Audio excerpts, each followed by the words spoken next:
Hello and welcome to tonight's live chat. I hope you all are doing good. We're getting some just perfect fall weather right now. If you're in Tennessee or nearby area experiencing this warm spell and your bees need it, give them some 2-to-1 syrup. I was feeding my bees today and we're really thankful for this nice warm up period, able to get into some colonies and do some evaluations.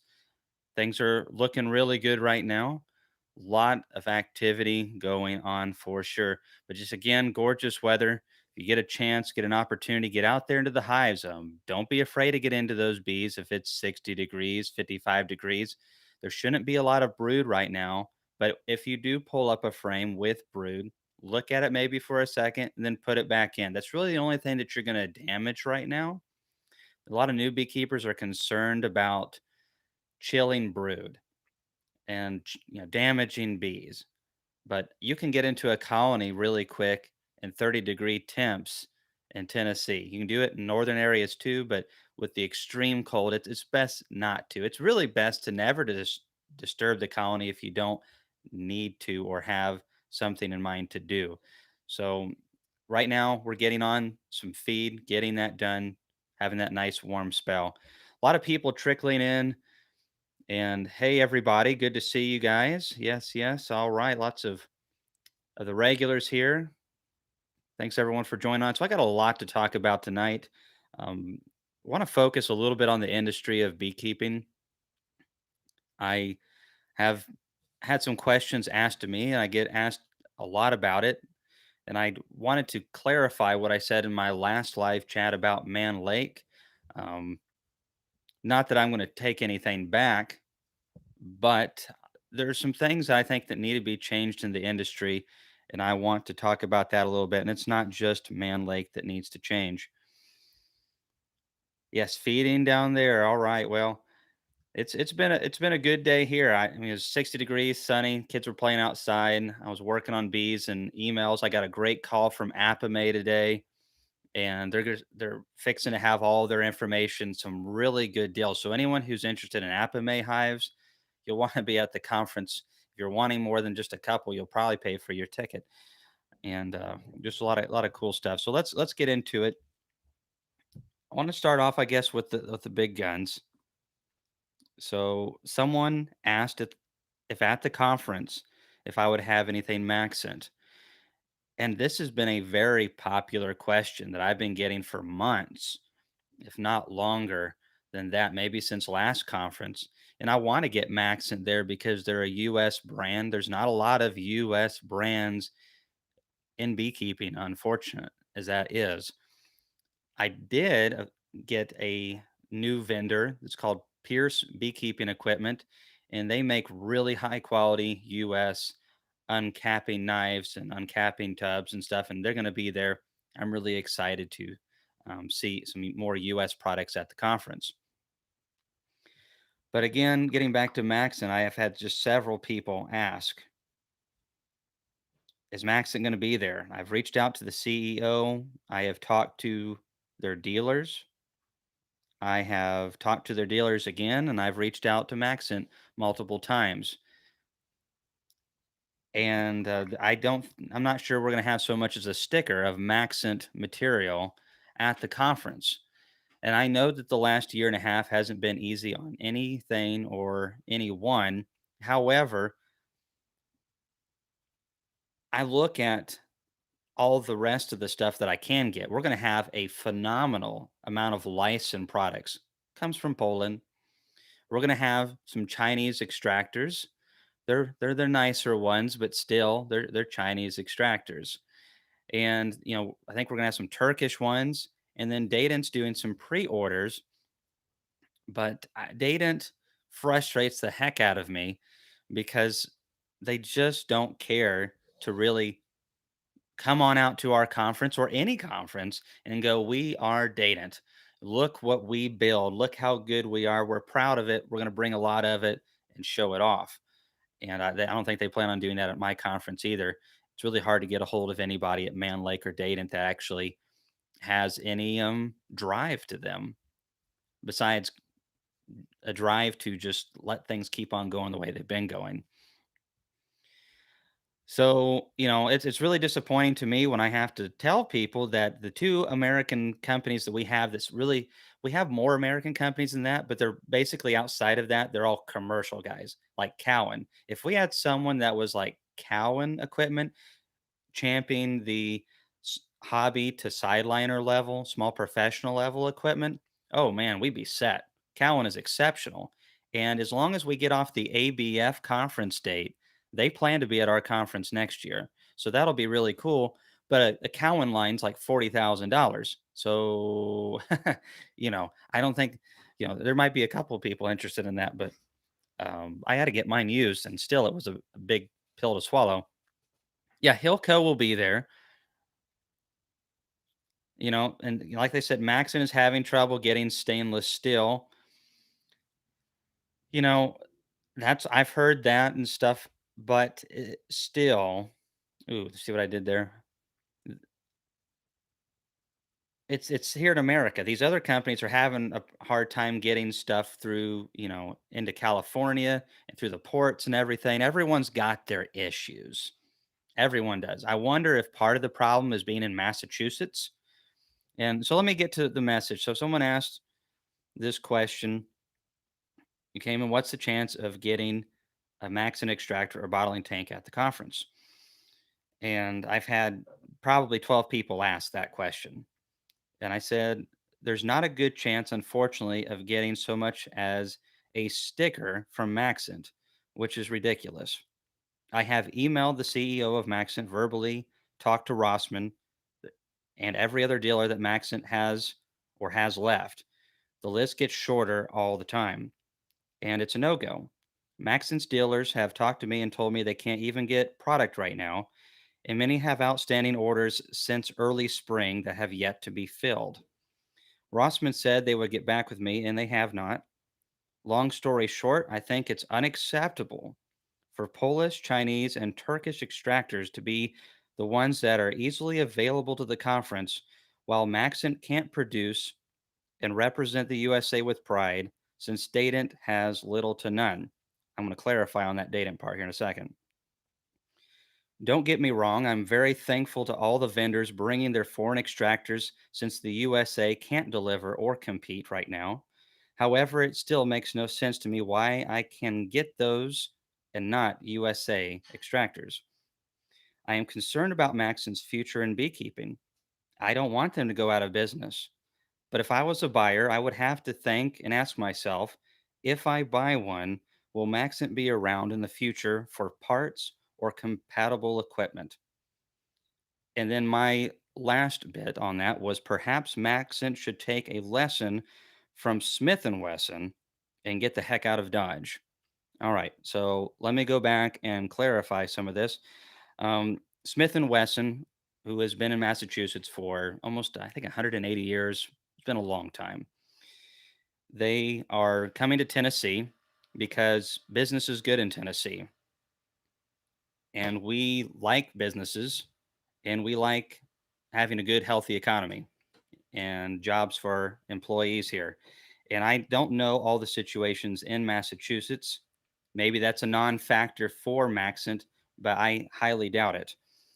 Now, what did I mean about since Dayton has little to no pride?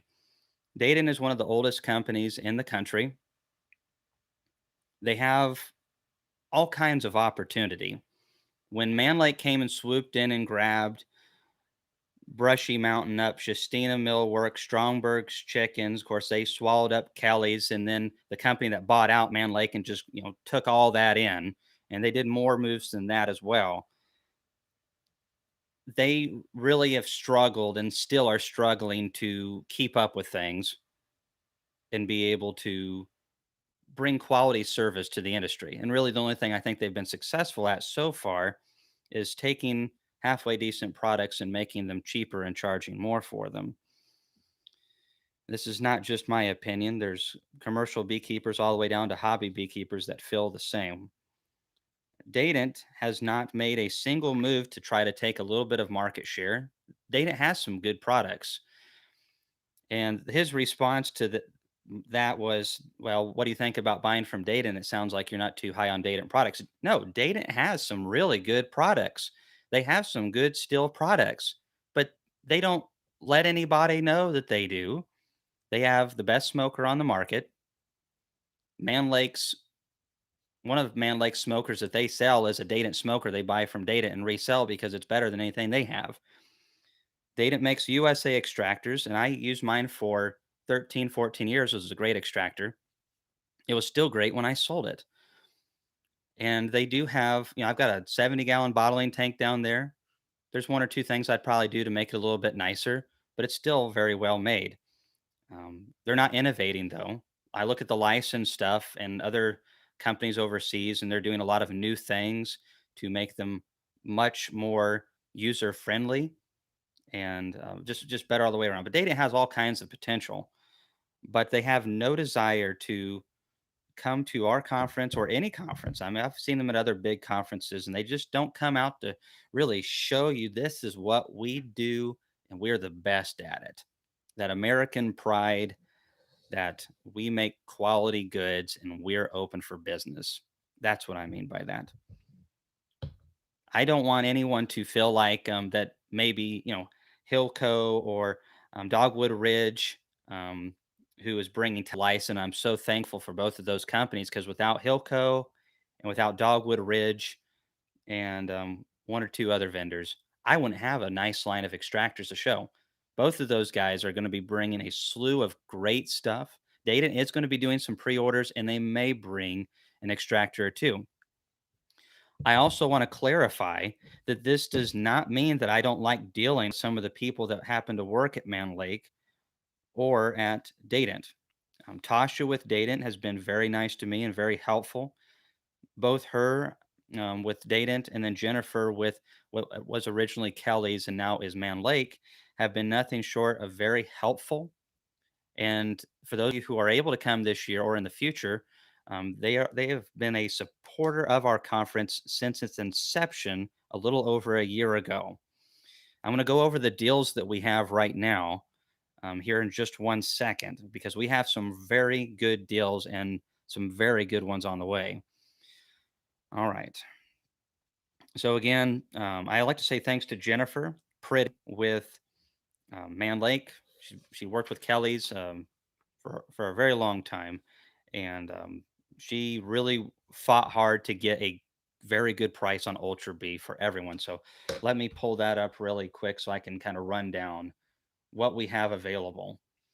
So we have if you do Facebook, and I get why you wouldn't, but if you do Facebook, I use it for business, then we have a Hive Life conference group and it will show you all this stuff and you can ask questions about the conference there. It's much easier to communicate like that. I got to say a quick thank you so much to one of our biggest supporters, Brian Reese. Thanks, man. I really appreciate you. You make this possible. Thanks again, Noah. Um, let's get to his question really quick. What would be a normal mite drop this time of the year using OAV on a stronger hive going into winter? Numbers, I can't really give you solid numbers. A lot depends on cluster size, but if I'm seeing, you got to consider that colonies like mine are almost completely broodless. So, if you drop 50 or 100, that might not be too awful bad if they're completely broodless. It's not ideal, but if you're dropping hundreds and hundreds, that's not good. Ideally, you do a treatment when they're broodless and you might see 30 to 50, but they're completely broodless and you only have 100 mites in there or 200 mites, but you have a nice big cluster that's still sustainable, Noah. But make sure you hit them at least a couple times. Thank you so much, Steinthal Valley, for supporting us yet again. And Larry Lee's Bees, thank you so much. I hope you had a good sell. I saw some of your stuff on Facebook. You selling honey at that event near you. So hope you guys did well over there. And Laurel posted right down at the bottom that Facebook group if you'd like to check that out. So let's start going through some of these deals that we have here. I'm going to actually start out with the Man Lake deal because I was very upset with them last time. The someone else, not Jennifer, got back with me on that. There's some confusion with Man Lake, which is pretty par for the course for them at this point. And so someone else reached out to me and gave me a price that was just, it was not a deal. It was not a deal. So right now at our conference only, you can pick up what will in January be a $110 bag of Ultra Bee, 50 pounds. You can get it at the conference for 80. So that's $30 off what it's going to be in January for that 50-pound bag, which $110 is a lot for a bag of Ultra Bee, but $80 is a whole lot better. There will also be smaller quantities, a 10-pound tub of it instead of being $40, which I guess that's what it's going to be. It'll be $21. Now there will also be patties there. These can be all this can be pre-ordered, excuse me, or you can get it at the conference. They're going to bring multiple pallets, which I appreciate because this is a product a lot of people use, and it can save you some time and some money getting at the conference. So if you get a 40-pound box of Ultra Bee 1 pound patties, it is $67 instead of being $100. $104 like it normally is. They also will have the smaller 10-pound boxes as well, but the really big savings is on the bigger boxes. This is an opportunity for you all to, if you already use this product, to stock up on it. And, hey, maybe one of your buddies wants to come, can't make it, has some prior obligations. Maybe you can pick some up for him, or if you don't need a 50-pound bag, you just want 10 pounds, maybe you can split it up with your buddies and haul it back to your bee club or whatever. So, there's that deal right there. We're trying to do what we can to save you guys some money. And if you get a little bit here and get a little bit there over the course of the conference, pay for that ticket at least. They also, Man Lake has 9% off store wide, but it can't be, of course, combined with the Ultra B discount. So I do appreciate them getting us a better pricing. I don't know anywhere else that you're going to see those slash prices on Ultra B going forward. Gone are the days when that used to be the normal price. Oh boy. But I guess that's just part of getting older. Speaking of which, I just turned 33. So, according to um, myself at 33, that's when I'm starting to act mature. That's what's going to happen, right? Not. All right. Getting to other deals and stuff like that. Many of you have seen that we have Premier Foundation free delivery and 15% off. Hey, thanks for the birthday wish, Brian. So some people have been a little confused on that. They're like, well, that's not really that good because you can go to their website and get free shipping. But the free shipping only applies to if you get like really small orders. If you actually get over a certain weight limit, which does not take much, then you actually have to pay shipping. And then this is where it's going to pay off for anyone who's wanting quantity. You can really make some savings on saving for shipping to your house, which is a ton, and also then the 15% off. Now, if you get 1,000 sheets, you get 20% off and free delivery, which I calculated that up. And that's probably going to save around $400 or more, depending on where you live in proximity to South Dakota. So, yeah, thank you guys. Thank you. Thank you. Beekeeping like a girl says, that's funny. I think came in being mature. I get it. I get it. Well, and Dave Hansberry said, I think Tasha's hands are somewhat tight, and they are, and so is Jennifer's with Man Lake. And they work on the ground floor. I've worked at companies like that, being a truck driver, and you're trying to do the best that you can, but you can't make a house out of if you don't have the tools to do it. And you can't build something nice without the tools to do it. And it's just mind blowing to me that neither of the companies wants to be that for the beekeeping population, which would love them if they would. But yeah, and Tasha has done a lot for me, and I really appreciate her quite a bit. And I'm looking forward to seeing her again this year. Happy birthday. It's all downhill from here. Oh boy. Oh boy. Don't tell me that. All right. So getting to more discounts. But again, so that's a pretty good price on Premier. And again, they don't care if you got a couple buddies that are coming to the conference with you and you only want 100 sheets and one guy wants 300 sheets, another guy wants 500 sheets, and you can get to that 1,000 on that big pool order, you get 20% off and then that free delivery.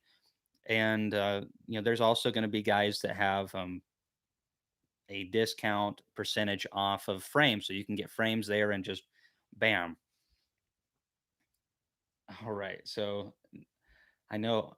Okay, here we go. So Dayton has 10% off store wide. That's pretty good, especially if you're wanting, if you're wanting just maybe general small stuff, then maybe not so much. But if you're wanting an extractor, that's big savings. 20 frame extractors, $2,100. It's 2,100. That's a 210 dollars off. Getting ahead of myself. And then on top of that, shipping for something that large is going to be probably $300, I would say. So that's $500 right there.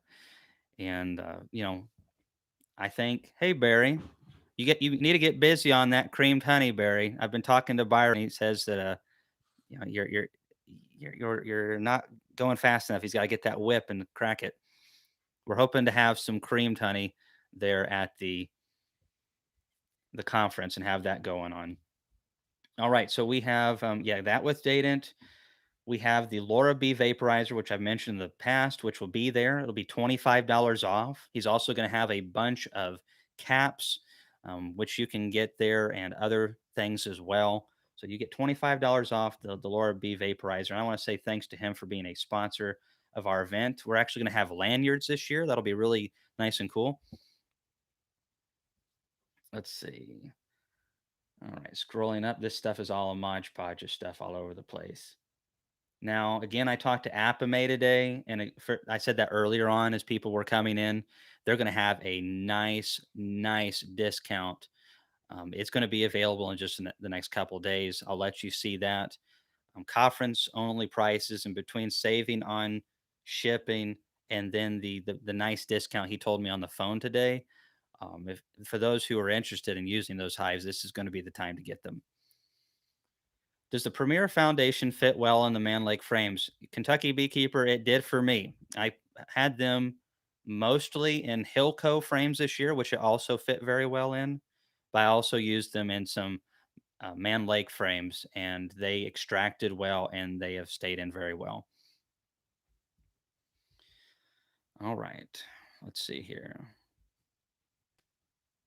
Easy Loader confirmed again that they are going to be there, so that's going to be awesome to see. Some of you have already seen this post, but it was just too funny not to say again. So, excuse me, Chris Bartell will be bringing down an Easy Loader to the conference to show and to demonstrate. Easy Loader are pretty awesome. Just ask Ian. Ian Stepler has used and spent so much time with his Easy Loader, it is rumored to have started complaining about the wind and cold also. And I just can't help but pick on Ian. It's so much fun. But what a neat machine that'll be for us all to get to see.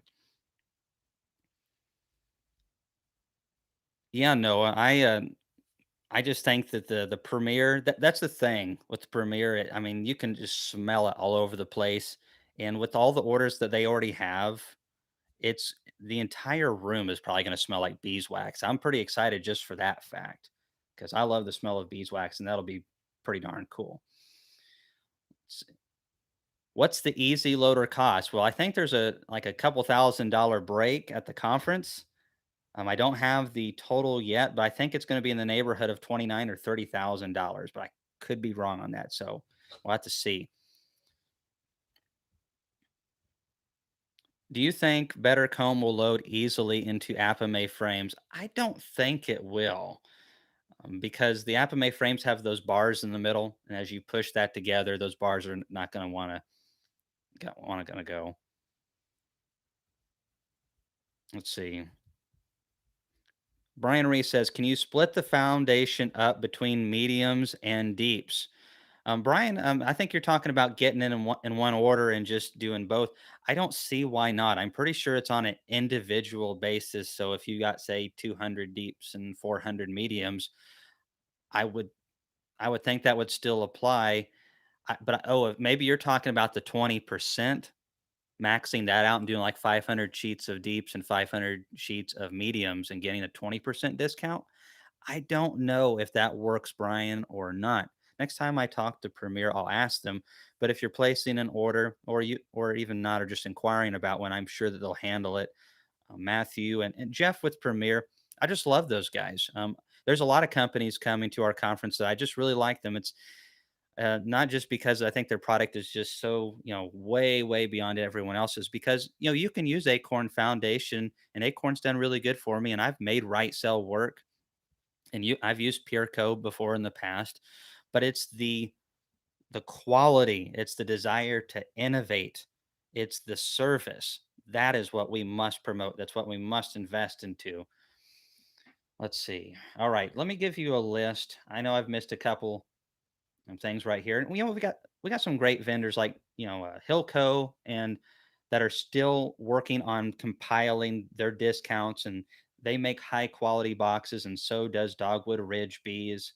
So don't forget these companies that you may not have heard of before as much, because like Dwayne and Kimberly, I mean, they are just bringing a slew. They're bringing a 33 or 30 frame Lyson, however you want to say it.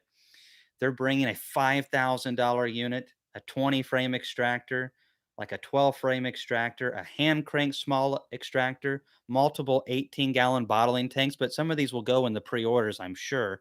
They're bringing two uncapping tanks. We're going to have a Lyson creamer there. I mean, when it comes to Lyson, we're going to be stacked. And that's kind of what infuriates me with the whole Maxent and Dadent thing, is where's the USA guys pumping their muscles, waving that beautiful flag that I have behind me? I wish no ill will to Polish people or to Lyson. We need them to be competition for the US so we grow, but we're not even, you know, standing up and getting up to the plate on this. I don't get it. I It's not always about money, but I think to Man Lake and to Maxent it is. Not Maxent, sorry, Man Lake and Dadent, it is. And you know, to me, when I wake up in the morning, I want to see growth in my life. I want to see progress in my life. And so I don't understand that as a corporation, how you could say we're dating. We've basically done the same thing now for years and years and years and years, and we haven't done a whole lot of changing or innovating, but we're okay with that. How just different personalities, I guess, but I don't understand that way of living at all. All right, getting back to here's who we got coming right now. Of course, I've mentioned Premier. I've mentioned Dogwood Ridge Bees. They make fine. They're bringing all the licensed stuff, but they also bring awesome woodenware. They make great woodenware, and they have some other USA products that they will have as well. Dayton's going to be there, and they do have some good stuff. And Tasha does a great job doing what she can with Dayton, and she is doing her best to get me what she can. I need to call corporate again, see if I can get on the horn with somebody that cares. Then we're gonna have Guardian Bee apparel, Laura Bee vaporizers. I'm going to take a step back and say thank you to Guardian Bee Apparel, who is speaker sponsored three different people. And then Hilco will be there with good quality woodenware and their line of extractors and bottling tanks. And then Strong Microbials will be there as well. Man Lake will be there. Nature Image Farms, they specialize in bucket feeders and feeder tent plugs and several other things that you will. And they also have a podcast that's going to be actually going on live during the conference. That'll be kind of neat to. They'll probably interview a couple of you if you're willing to do so. Definitely going to interview Natalie. I know she's still on here, I think. And so sit down and talk to them, and tell them what you like about the conference. And if you don't like something about the conference, we'll take it up with Randy the Dirt Rooster. Um, let's see. And then we're going to have Hat Bee Acres, Horizontal Bees, who has the horizontal hives. Oxavap is going to be there as well. And so, for some people that want the Sipley Harmony Farms Uncapper, that's going to be there, plus all their line of vaporizers. And they have a few other products as well. Of course, I mentioned Easy Loader is going to be there. Pierce Beekeeping, which is still a U.S. manufactured hot knife. It's often overlooked, And you pay a premium for American. But he was telling me how they had a customer come in the other day with knives that were 40 years old, that were made by them, Pierce Beekeeping, and they were able to fix them and get them back in service again. And bam! But I mean, hey, 40 years out of a product, and that's typically what you expect. That's kind of the way I rationalize. You pay for cheap stuff early on. Yeah, you save some bucks. But if you're not planning on getting out of beekeeping and you want a quality tool that's going to hold up, go American. You pay more up front, but over the long haul, it has more resale value, and it's a tool that you just enjoy using typically a lot more. I'm actually going to do a review on their uncapping knife. I want to see how good it holds up for me compared to what I've used in the past that was foreign made. All right. Apame is going to be there. I cannot wait to tell you. I know what the deals are, but I told them I would wait. So it's hard. Superior Poly Hives will be there. Cutler Bee Supply will be there. They're the ones that have the incubators that Bob Benny uses. So if you're thinking about getting an incubator, contact Cutler Bee Supply, get it on pre order and have them bring it down for you. And we're still talking to them about maybe having like a conference discount, maybe like 10% or something like that. Pigeon Mountain Trading will be there. The Hive Butler will be there. And Miller Bee Supply will be there, another manufacturer of USA quality woodenware. And one of our nonprofits here in Tennessee that really focuses on education, Honeybee Tennessee. I've got a couple other vendors who are thinking about joining the fray, but we will see how that goes. We added three last week. So this could be changing quite a bit. And we're trying to put in all the work that we can in this year because 2023, I do believe we will have over 1,000 people. And I also believe that we will have a lot better vendors. I'm talking to Lyson in Poland right now, Swinty in Denmark. We are going to try to do everything we can to get the most diverse, cool, and helpful beekeeping products at the conference. Yeah, no, I'm telling you. Well, I don't know if you're coming to the conference, and that's all right if you're not. But we're planning on filming this professionally, so you'll still be able to see some of the stuff Ian talks about. But I'm looking forward to talking to him a little bit about it. Laurel wants me to get an easy loader, but I don't think that's in the cards this year.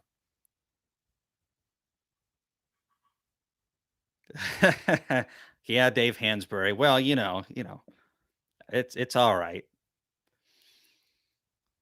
So Lucas Giles asked a question that I need to answer. I think I've answered in the past. Have you tried your Hilco extractor yet? I'm really tempted, but haven't seen any real reviews yet. Well, and that's the thing with the Hilco extractors. I have heard a couple good reviews from it, but granted, no one that I know of has used an extractor for more than one season. But the preliminary reviews that I have seen are they work good. And I was not able to use mine because California has so much stuff tied up in the ports. John was have had a couple Tennessee beekeepers that were really trying to get an extractor during the honey flow, and John was just like, "Hey, man, I really want to have this product review, but all it's going to do is if you do a review, I'm going to probably sell another 20 extractors, and I don't have them." He's like, "I've got a container load coming of several dozens, but it's been tied up in California for 3 months and can't get it out here." So, anyways, long story short, a guy from I want to say Crossville or Pikeville, maybe I think it was Pikeville, came and picked it up from me because he just really needed one. He'd been waiting a while and needed to extract. So I was not able to test it out this year. I'm sorry to say. Yeah, Lagrange bees. I do think easy loaders are worth it as well if you have a large amount of hives. The efficiency side of beekeeping is so important. Dialing it in like Ian does, he's able to manage so many more colonies and not blow his back out at the same time. And that equals dollars. But you can afford these tools, but you have to have bees that are healthy enough and productive enough to be able to justify it. But yes, totally can justify it. You have to have a strong truck to put it on for sure.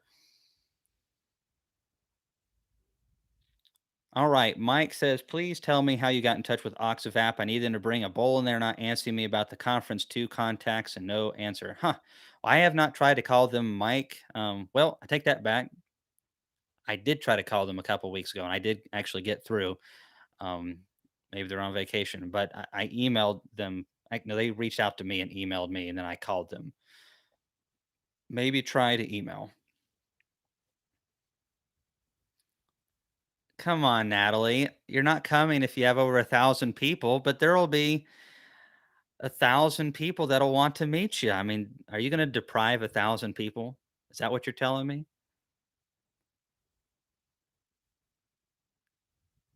Well, I mean, yeah. uh, you do great in the on camera. I don't. You'll be just fine. But again, um, there there's a lot of exciting things in the works for this year that haven't I can't announce yet. But there's also a lot of stuff in the works for 2023. It's really exciting and also kind of scary how fast this has all grown so quickly. We had 25 or 26 people sign up in the last 7 days.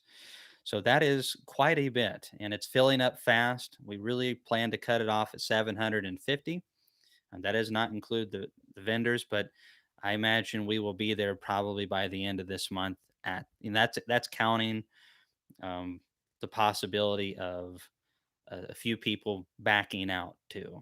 There's always with this many people, you always have someone that backs out. I think we've had two people, two spots come available in the last month. So, all right. Well, unfortunately, however, Ian says he's deep in debt. Well, I'm absolutely certain that he is. Most agricultural guys that are like them are heavily in debt.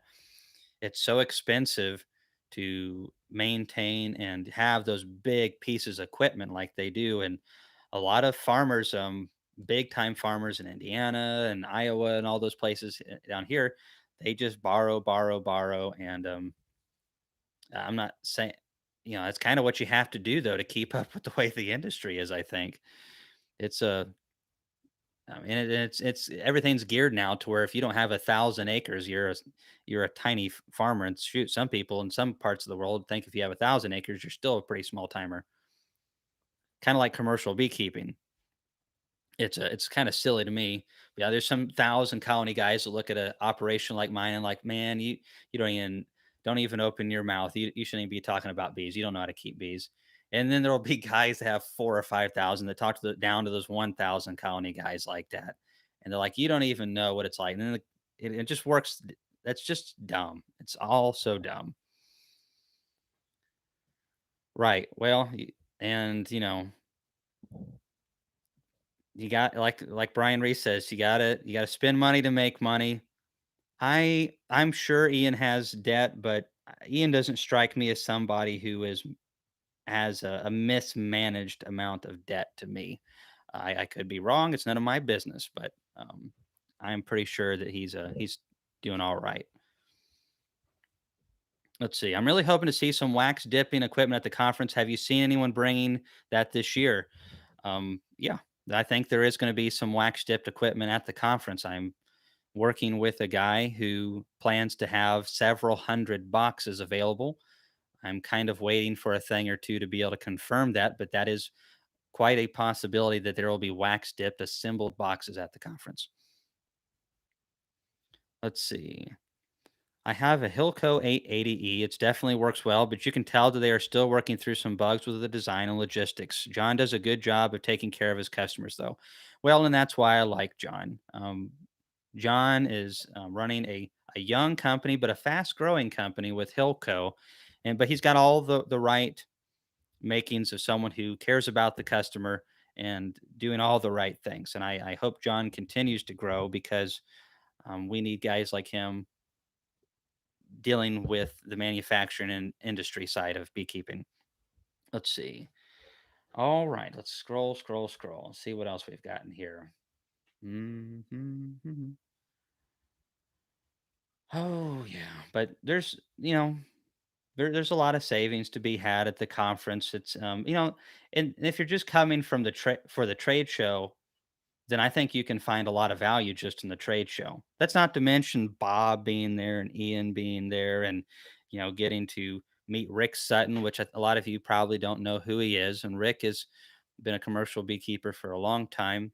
Um, not on the, he runs, I think, 800 colonies now, which is still a lot, but he has a lot of diverse experience in the industry, and there's a lot to learn from guys like Rick who were keeping bees prior to Varroa coming and has made adjustments and has survived as a full-time beekeeper for a very long time. And we need to learn from those type of people. Thanks everybody for the birthday wishes again. I appreciate that very much.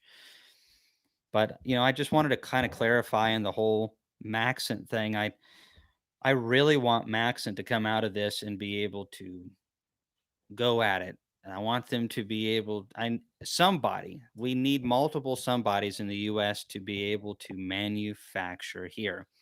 And I firmly believe that there are plenty of beekeepers out there that are willing to pay a little bit more for US equipment for multiple reasons.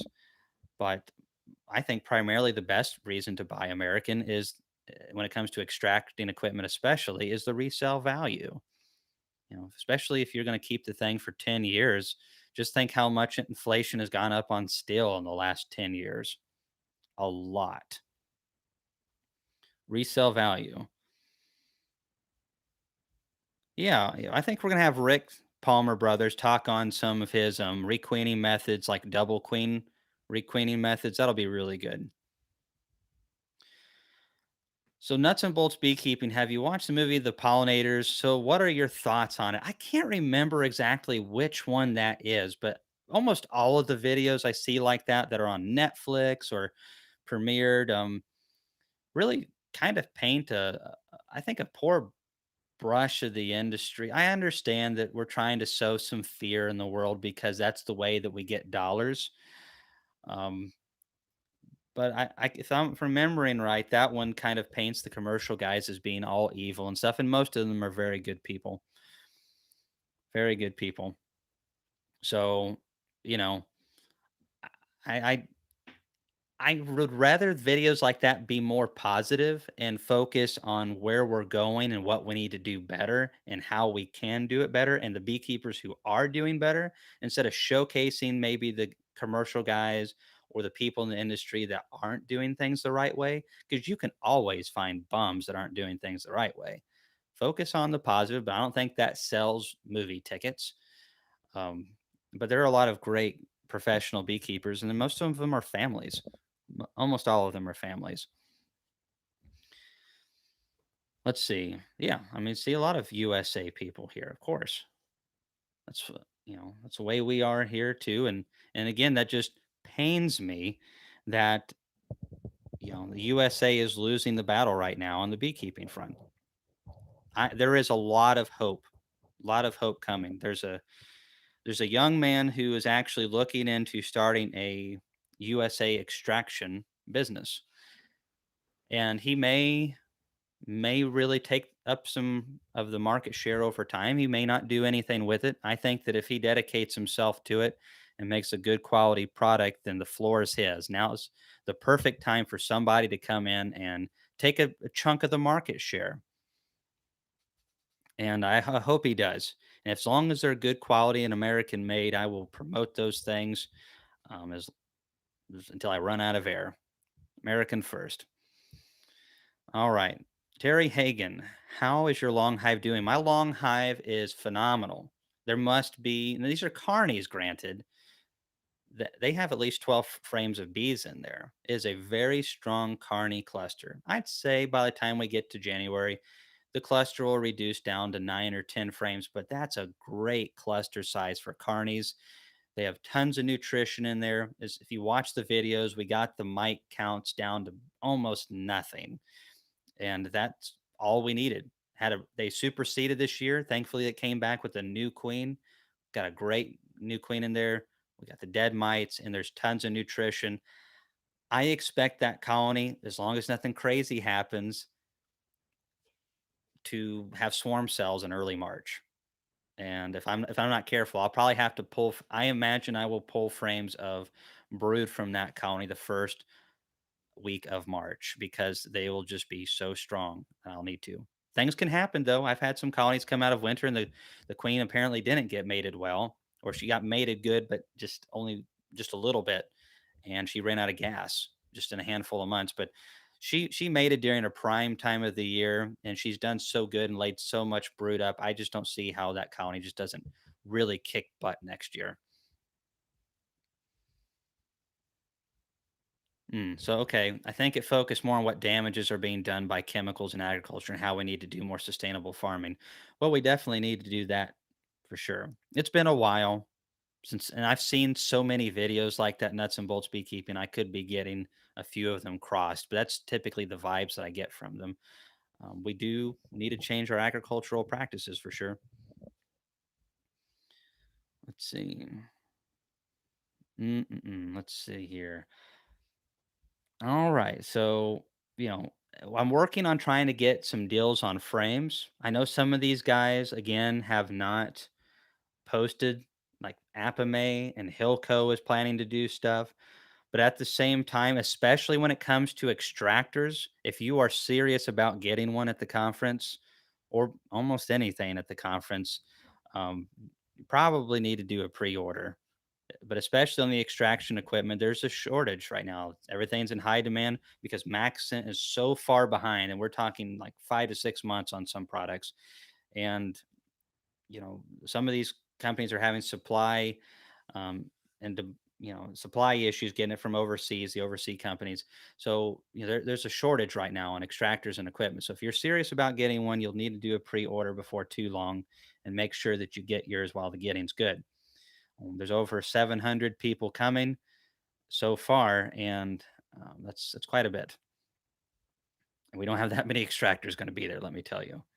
But I got to say thanks again to Dogwood Ridge. Dwayne and his wife Kimberly took a chance on our conference last year and came and set up and did a great job. And they brought a couple of things this year, and I asked them, I'm like, what can you guys do for me? This is what I need. Maxon's not doing it for me. Dayton's not doing it for me. Man Lake, do I even really want to ask them to do it for me? And thankfully, he said, "Hey, man, I will do it." And I was hoping Betterby would do it, but Betterby won't get back with me on anything either. They said that they would get back, and they have not. And so he's buying stuff. He bought a $5,000 unit just to bring to the conference. He may not sell that. I have no clue. But it's that huge Lyson uncapping tank with that automatic motorized hot knife uncapper on there, and that's going to be awesome to see. I don't need it, but I can't wait to see it. And so that's how serious Dwayne and Kimberly are at Dogwood Ridge, and they really focus on quality service. But most people have never heard of them. But we're going to change that with our YouTube channel and our conference because they're doing all the right things. What about selling pallets of frames complete? Peter Hicks, are you saying Purco? Like plastic frames? Or are you talking like Premier with wooden frames with plastic in there? Let's see here. Mm-mm-mm. Yeah, so I know that Premier does not make full frames out of plastic. And I do not have Acorn coming or any of the other plastic foundations coming. Um, okay, so we don't have Purco coming. But as far as wood Premier, you'll have to call them and ask Premier if they're willing to do that.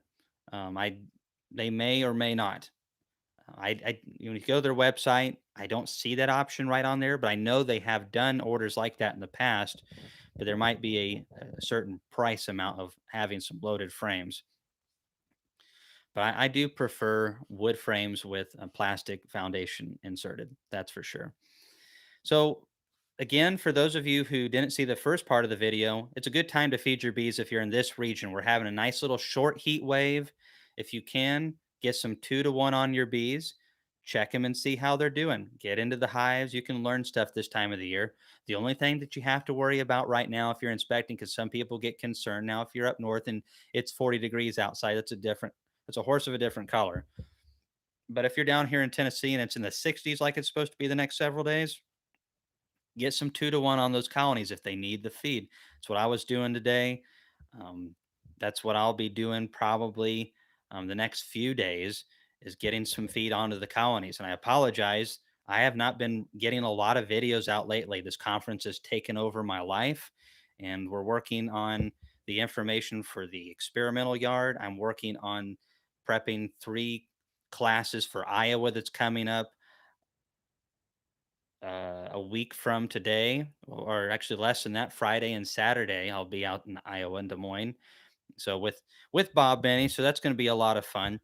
Um, Bob and I were talking on the phone the other day about that, and the conference and a couple ideas. And one of the topics Bob is going to actually do is on different ways to fully utilize double screen boards. Bob uses them all the time, and I use about I don't use them all, near as much as Bob does, but I've used them all throughout my season this year. When I find it appropriate, I use them, but I'm using them more and more, I find.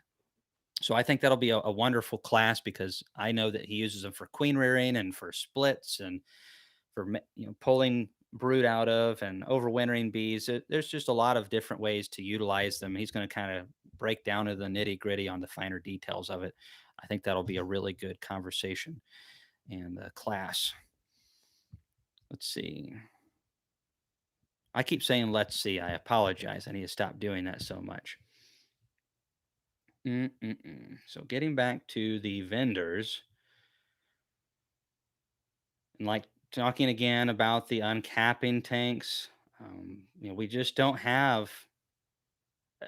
I think Datant can get you what you need if you're wanting Datant, but you got to get the pre-orders going because Datant is notoriously slow, and we only have 2 months to the conference. It's going to be here before we know it.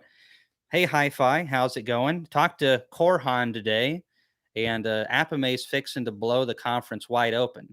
He mentioned having 8 to 10 pallets of product, buddy. So that is going to be awesome.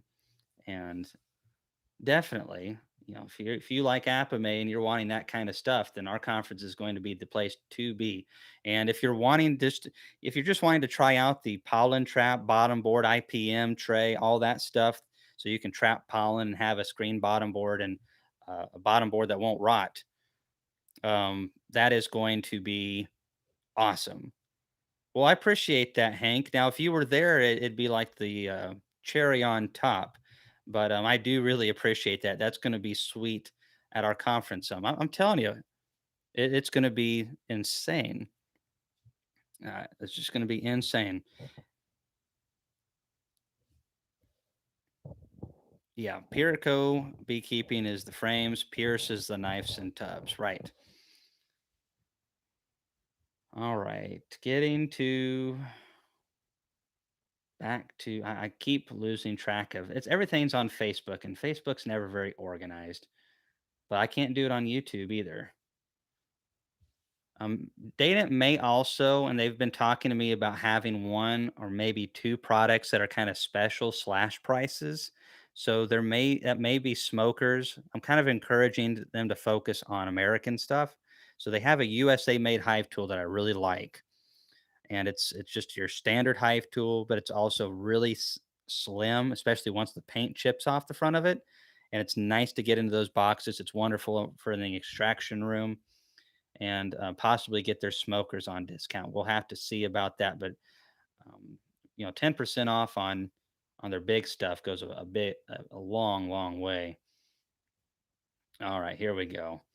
So, in Guardian Bee apparel, they have vented bee suits and all kinds of stuff like that. And Terry's really good to work with. So he's told me that they're going to have some price breaks for the conference. I haven't got that in yet, but everyone's just now getting them in. A lot of this information has just come about in the last week, the 10 days, and we definitely will have a lot more stuff up and coming. I know that Hat Bee Acres has some really unique products as well, and they are working feverishly to let us know what they have and what they're going to bring to the conference. And Superior Poly Hives, I was really hoping that we could get, oh, what's their name? Blue Sky Bee Supply because they have the poly style of hives, the insulated poly hives, but they can't. They're not going to be able to make it this year. I don't think they have any poly hives in stock from Finland. And the superior poly hives, you know, I'm not sure how much they're going to actually bring out. I'm a little disappointed that we're not able to get a lot more poly for people. We will definitely, for those who are into that style of beekeeping. I checked my poly hive today. Um, Man, those bees are just ripped as heck. Now I've got ripped hives and all kinds of different things, but they do seem to take the feed down faster in that hive than ones that are just as strong bee wise that are in wooden boxes. And I think that's because they can heat. I mean, if the walls are that insulated, all that heat's coming up to the lid and going up to that bucket feeder and just warming that syrup up.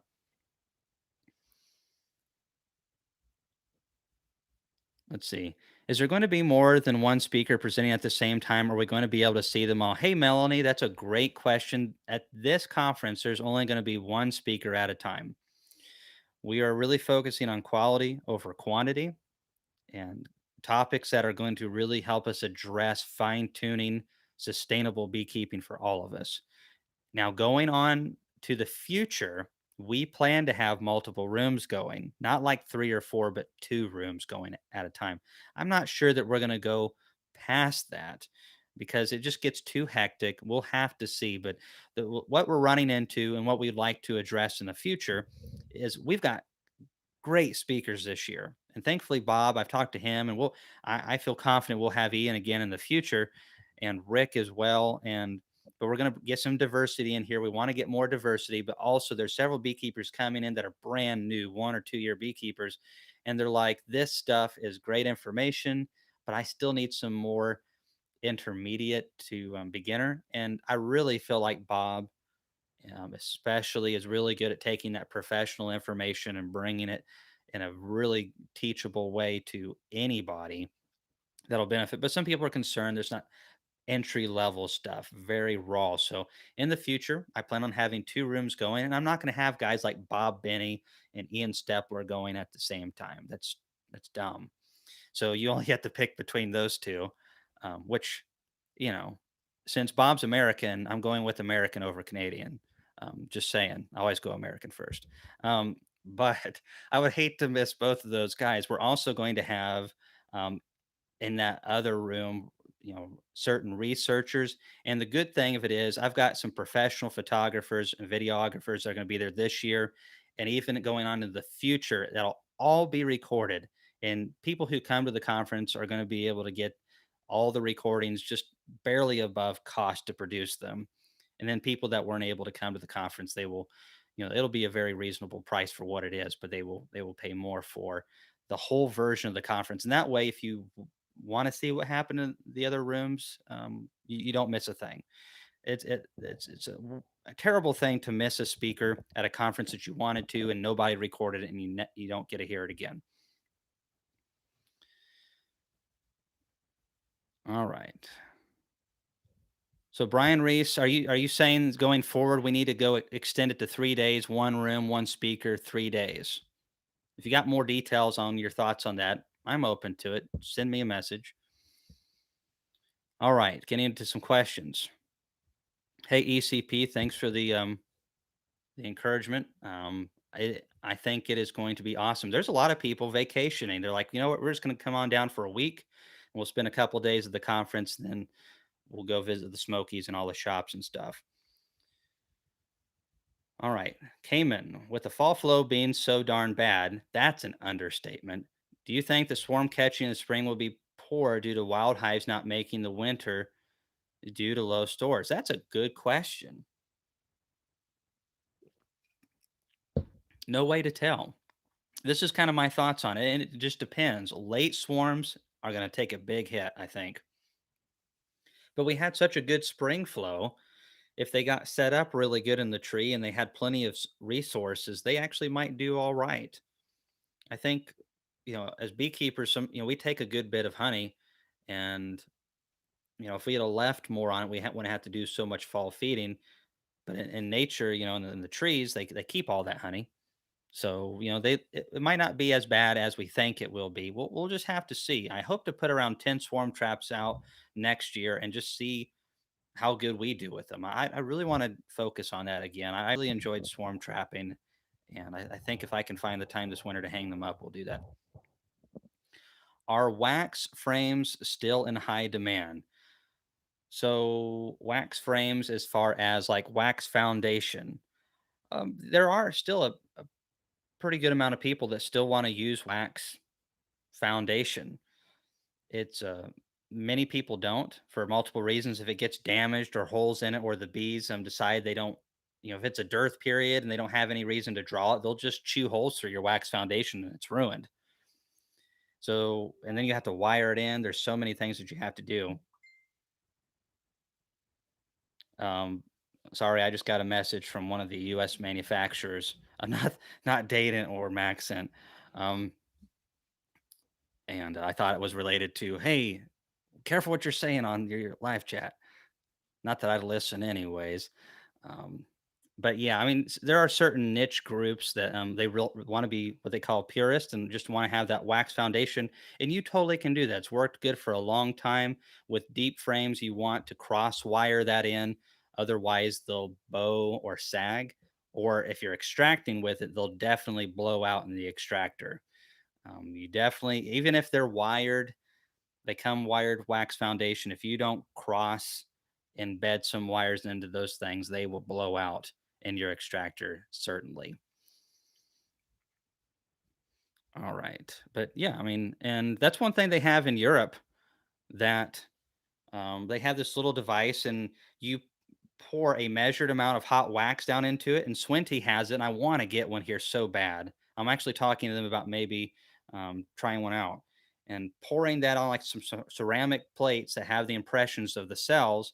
And then you have the top part, and you press it down, and then you have an air compressor that blows in there and forces some cool air and cools it down quickly. And then you open that thing up and you pull off a sheet of foundation. You can use your own beeswax and create your own foundation. And if it gets damaged, then you melt it down and redo the whole thing again.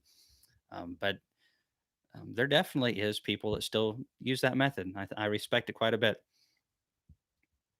As a new beekeeper, where can I find information on the conference? Laurel actually just posted at the bottom and addressed you, Daniel. The link to Ticket Tailor, that is the company that is managing all the tickets and information. So I still have hair on my head because I can't keep up with everything. Let's see. Any chance to get the 6 frame nuke boxes from the Canadian side? I have not heard of anything coming from Canada right now except the Easy Loader, and I think he's planning on bringing a box jig, and you can stick your boxes on that and assemble them really fast and paint them really fast with that jig. Now, I might have more information on that here in the next week or so. Hey, Jay Gross, thanks for the kind words. Appreciate that so much. Ian Stepler now, Etienne Tardif. Thank you so much for bringing him to my attention. So, yeah, they are amazing sources of information for northern beekeepers and Canadian beekeepers like you. And, and they've been good for a long time. Of course, Ian was on before I was, but we've got to collaborate. Big guys have to collaborate with small guys. It's all about the quality, not really about the quantity. Oh, you got this hives. If it's good, it's good. And we've got to put all the people that desire to create this strong industry that we've been lacking for a while. We're going to have better products. We're going to have better information. We're all going to be more successful. Some of us only want 10 hives, 5 hives. That's great. But we want you to be sustainable with that. We want you to be successful and dial that in to where you're not shelling out a bunch of money on bees every year. Yeah, you might buy equipment and stuff, but that's all right. I mean, you can resell good equipment. You can get a good extractor and sell that 10 years down the road, make most of your money back if it's a good one.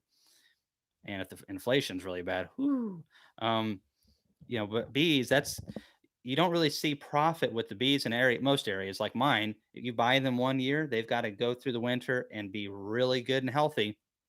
And then you got to keep them from swarming, and then have a good spring, and then bam, you've made money. But that's a whole year investment. It's really not until their second year they start making something. But then if you're able to make your own splits and be sustainable, you start compounding upon that, and that's the way to do it. And I got to say thanks to Brad Kendrick again for being a part of what we're doing. I appreciate you, Brad, very much. And if you're elk hunting or mule deer hunting or whatever that is, it looks like a monster. If you're doing that again this year, I hope that you have a great season for sure. All right. So, hmm. Oh, East Bernstein, Kentucky's on tonight. All right. All right. I plan on raising enough queens to replace my 2021s and go up to 5 to 10 to 15 hives. Well, I hope you're able to do that and then some, LaGrange bees. Yeah, Ian says Ian's got it figured out. Buy your gear, grow your bees. Um, let's see here. And H Hawk talked about the 6 frame nuke boxes. I haven't heard anything yet. However, um, there, go ahead and mention these things now. It's okay if we don't have it. I'd like to have it this year, but we're still in growing pains of being a young new conference that a lot of these companies haven't heard yet. That's going to change. And getting these ideas to me now, we're already planning for 2023. We're networking with companies already for next year's conference. And so the sooner we get, tickle their ear, so to speak, about it, the more likely we're able to do that and offer that service in the future. All right. Just missed a good deer tonight. Oh man, are you talking with a gun or a bow or a car? Um, and sometimes you can get some local people to make those boxes. Oh, Laurel just sent me something. This could be very important. Hmm. Ah. Yeah, I can't share that. Um, Yeah, it was just something related to the conference that we're working on right now. We've got a lot of cool things that are going to be there on the side. Like I've mentioned, I've got 2 guys. One of them's been on here tonight, Barry Brown. They've got a 36-gallon Lyson creamer, and they're planning on starting that on Thursday night, right before the conference starts, and have that machine going so you can see it every hour, activate, whip that honey, and get that crystallization going in there, and that's going to be really cool. And they're planning on bottling it, and it's going to be my honey that they're using. And then, if you guys would like to, you can buy some of our honey that's been creamed at the conference if you want to. But if nothing else, it will be really cool to see that product being used and at the conference. All right. So, where I'm feeding my bees right now. Oh, that's what it was. Bonnie, I missed your comment up there. Good to see you again, Bonnie. Just finished putting 21 5 frame nuke boxes and 8 and 10 frame poly boxes together from Blue Sky. Wish they would have committed. Their loss. Well, it's tough this year, and I hate that they wanted to. I know they wanted to, but they probably have some logistics issues right now. I think they will be there next year. Um, you know, we're really coming out of the middle of nowhere, and things are still crazy right now with supply and demand and other things as well. So, all things considered, for the circumstances, I feel very happy with what we have right now. And I'm very thankful that really these middle-sized companies are just like, you know what, we're just going to come out and we're going to just lay it all out on the line and go for it. And I respect the heck out of that because that's what I do. And sometimes it kicks you in the life kicks you in the teeth, but I think we'll do good for them. I really think so. So, Canadian 6 frame boxes are larger than our standard US equipment. They use a thicker dimension on their woodenware. So, are we talking as far as the wood thickness, Brad, or are we talking there's more width inside of the box to maneuver frames around? So, Yvonne, we are working on the itinerary right now, but I'm thinking 8 a.m. is when the trade show and everything will begin. I'm going to confirm that soon, but we're going to try to get her going early so people can come in and meet the vendors and see the product and all that kind of stuff. and then probably start the first speaker around 9 a.m., I would say. Any chance someone might bring an inverted syrup truck and allow people to fill buckets from it? That is a possibility. Are you volunteering? We're trying to get something like that, but it's complicated because first of all, it's that's a lot of weight. Plus you have to keep that syrup warm in order to be able to pump it in January, and then you've got to be able to pump that into other people's containers. There's just a lot of logistics going forward. Definitely. Oh, good. Log cabin opens at 7. All right. Well, I might have to check that place out. 7, you say? Hmm. Um, sorry. Getting back to the syrup. We are talking to a couple companies. Again, some of this might not happen until 2023, but what I'm hoping for the future is to get syrup at every conference and pollen sub at every conference at rates that you just cannot get anywhere else. And that is something that we all use to feed our bees. Not all of us use a ton of pollen sub. Maybe some of us prefer granulated sugar, but I love using syrup over granulated sugar. You can make your own patties better with it. You can make 2 to 1 with it, and it's a breeze. It's so hard for me. I've never been able to make a successful batch of 2 to 1. It's if I do 2 parts sugar to 1 part water, eventually that sugar comes out of the water, and you have a bunch of sugar at the bottom of the feeder. And it's not all of it, but it's a percentage of it.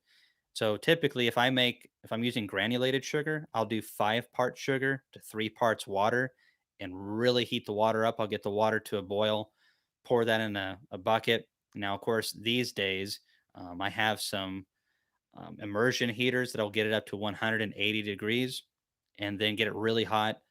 Then pour that sugar in, and that works out really good. But it's much easier to mix 5 to 3 than it is 2 to 1. And I think part of that is we use spring water, and I think there's mineral content in there. Obviously, the more minerals there are and the more things there are in the water, the less things it can hold. So if you got heavy water, so to speak, it might be part of the reasons why you're struggling to get 2 to 1 to work for you. And it's just so much easier to do the 5 to 3. And goodness gracious, if you start feeding early, and I've really encouraged people to, in this area especially, check your hives late September. If the fall flow hasn't done anything really by late September, it's really not going to do anything in October. And if your bees are light in late September, start feeding them immediately, even if there is a chance of a little bit of an aster flow. There may be a couple locations this is a little bit different in Tennessee, but basically, if I don't have a good fall flow in September, then October is just feed, feed, feed. Get to it early. Don't wait till the last minute, and then you don't have to even feed 2 to 1. You can feed thinner stuff and just feed a lot of it. A lot of different ways to do that. It's probably better to feed thinner syrup. I mean, well, it is. The bees are able to impart more of their characteristics upon switching that syrup over and preserving it how they like it, as opposed to a thicker syrup. 2 to 1 works great though. And here in Tennessee, we don't have real winters. We get a couple weeks that, remind me of Southern Indiana, but nothing too crazy. Nothing like what those Canadians deal with all the time, like Ian. So, oh, has anyone got the Alabama score? Don Bearden, are you on here? I haven't been keeping track. Hopefully, pounding LSU. All right, so someone just signed up for the conference. I just got a notification on my phone. All right, all right. Connie Harrell and Timothy Branham. Well, if you're watching this, welcome to the conference. And we have 40 something spots left. So going by quick. And just thanks everyone for taking, trusting us with all this kind of stuff. I mean, it's going to be a lot of fun. We got a lot of little things, a lot of quirky things in the works. The bluegrass band, I'm going to be playing with them. I've been feverishly trying to find time in the evenings to get my mandolin skills back to where they were 5 or 6, 7, 8 years ago. And what? Oh, I don't know. So Well, first on says 7 to 7, but it's not that. It was 14 to 7, I think, when I started this live chat or something like that. Ah, Brad, wood thickness. Okay. So your boxes are a little bit thicker. Well, I imagine up there that's an asset for sure. Hey, produce farmer, thank you so much for your donation to our channel yet again. Um, that's my brother Ethan, by the way. So, if you guys ever see the produce farmer anywhere, that's my brother Ethan. We're 15 months apart. If you can see this little picture right there, that's him with like a really trimmed beard, and it's like he's got it trimmed pretty low. When he wants to, he's like he grizzly mountain man. You can see how thin mine is. Apparently, I didn't get that.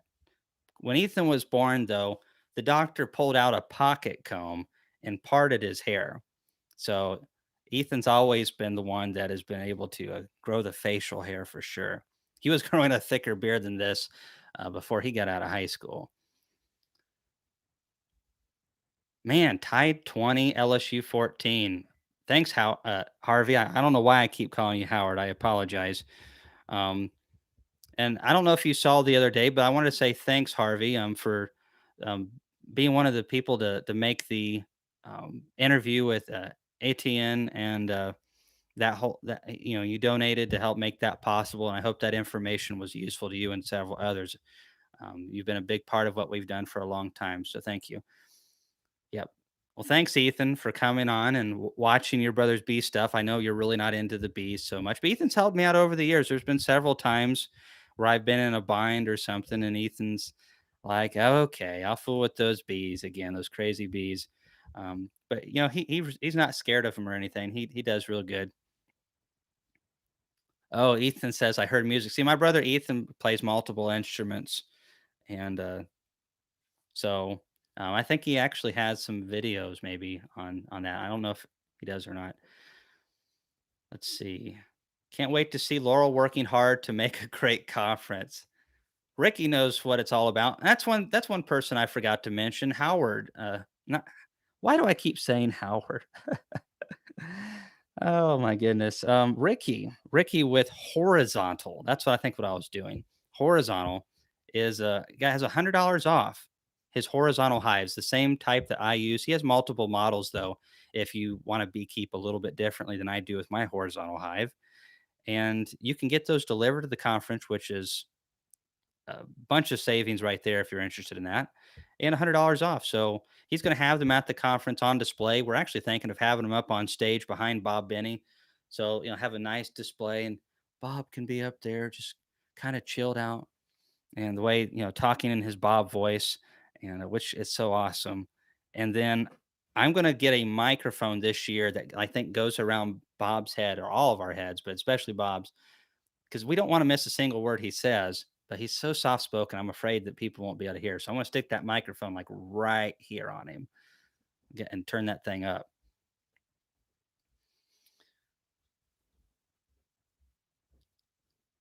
Yep, Brandon, that is very true. The hardest part about this time of the year is doing what you need to do to prepare for spring.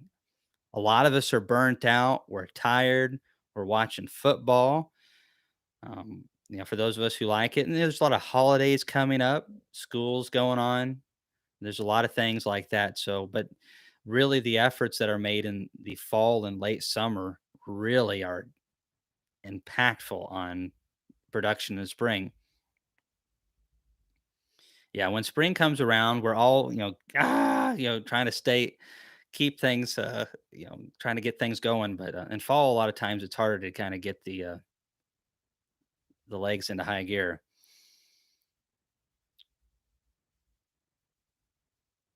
Well, Ethan, I appreciate you donating. You really oughtn't have done that. You know, I you just came to my birthday party and gave me a birthday present, which was really nice, by the way. So appreciate that. I'm looking forward to using it. Actually, we'll probably take that to the conference, I'd say. Um, got me a nice cooler and another couple other odds and ends.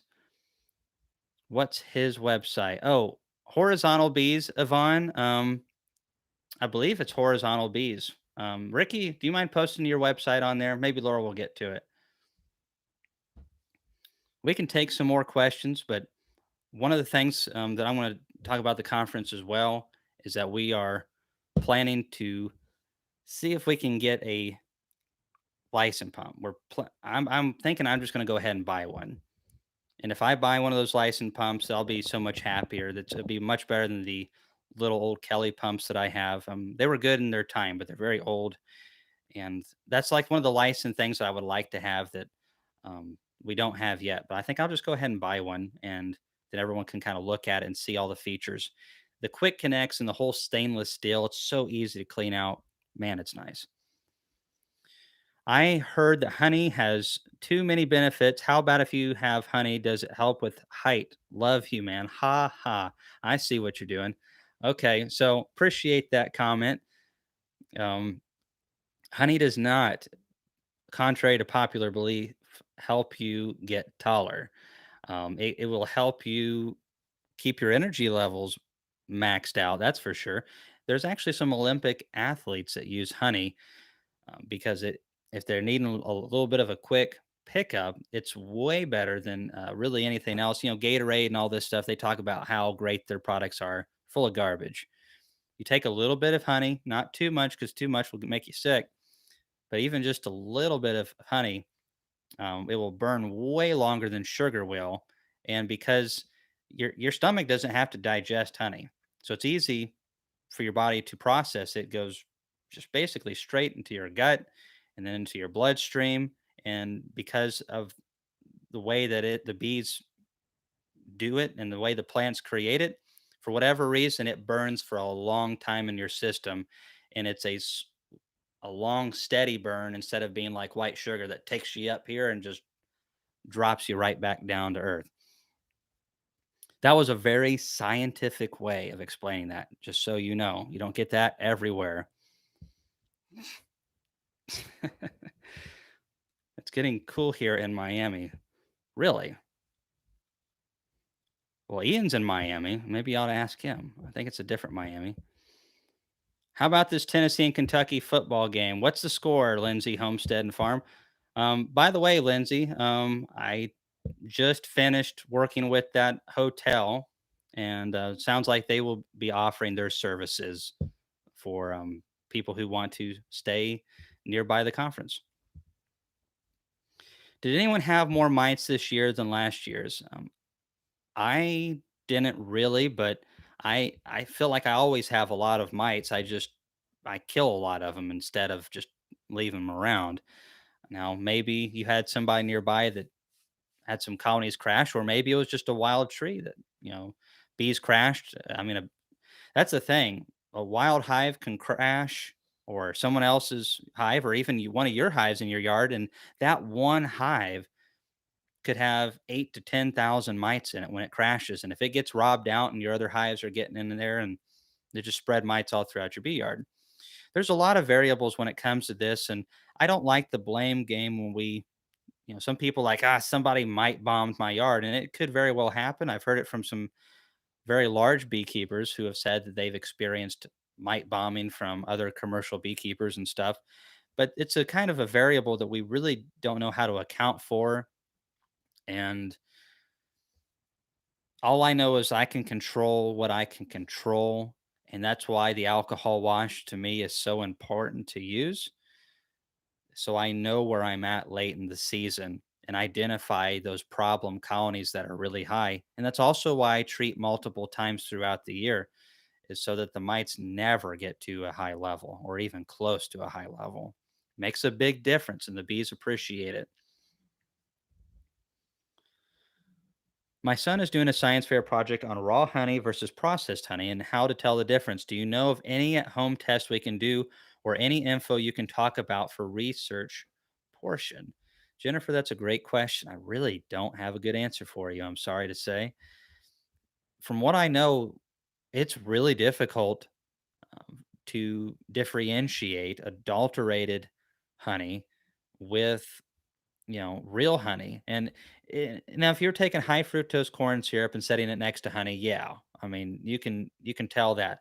Or if you're taking high fructose corn syrup and sugar, and and blends like that. But what a lot of these guys are doing, because it works better, and they've learned over the years, is these packers in these other countries, and it's really damaging our honey industry, and affects all of us, not just the commercial guys. It trickles all the way down. And maybe he can put this in part of his in some of the research information. But what they're doing in these countries, shipping this adulterated or fake honey, is they're taking pollen and they're grinding it up really fine and they're mixing it in there. And they're also taking a lot of times a little bit of real honey and mixing it up there. And they're using like rice syrup and syrups that look very similar to honey. Plus, there's I really feel like, if on the United States side of things, if we wanted to keep all that out, we totally could do it. It's just actually wanting to put the effort. But I don't know of any specific tool that does that. Now, maybe Texas A&M labs, or some of the labs around the country that do pollen analysis and honey analysis, can explain into much greater detail than I can. I imagine they could. So yeah, Hi-Fi's got some information down there, and maybe he can help you. I really don't know much about that.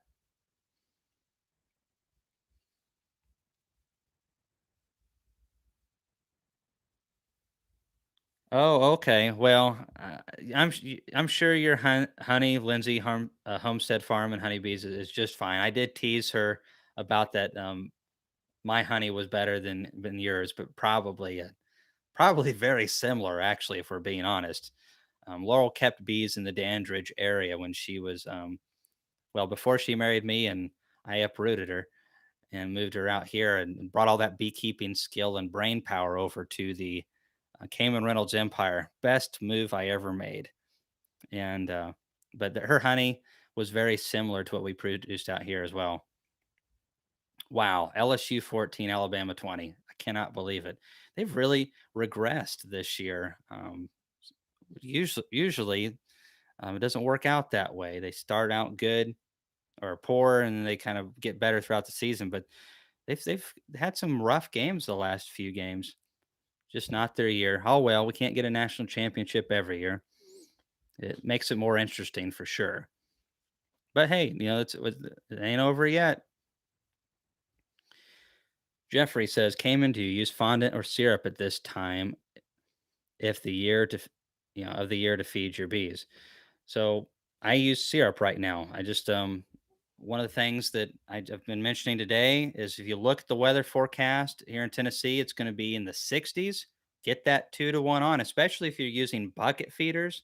The bees just cluster around that thing and they'll take it. I'm using frame feeders too, but if it's a little 5 frame nuke or a weak colony, frame feeders don't work near as good unless the colony is insulated, because they can't keep that syrup warm. And if bees fall down into those frame feeders and the syrup's really cold, like 40 degrees, lowers their body temperature really fast, and then they'll perish down there. They don't really drown. They just, well, they kind of drown slash die of hypothermia or whatever that is. So frame feeders are kind of, they're not as useful late in the season. But on the big colonies that are 8, 10, 12 frames strong, oh yeah, frame feeders all day long, baby. Fill those suckers up. Bucket feeders. Syrup is better than fondant. It's better than sugar bricks. Um, those things work, but I see those more of as an emergency method of feeding. Some people will argue with me on that, but I really feel like syrup is better, because the bees are able to get that in, get it in the comb. It's right there where they need it, and they're also able to impart some of the characteristics that they put into honey into that syrup and make it better for them to overwinter on. Cayman, if you can't get the vendor that sells the Hive lifter that you have, could you bring your lift to the conference so everyone can check it out? Charles, I'll try to do that. I had it at the conference last year, and a lot of people were really interested to see that machine work. And, I don't see why we can't do that this year if we can't get the fella to come down from Canada. I don't think he's going to. But hey, I would like to be surprised.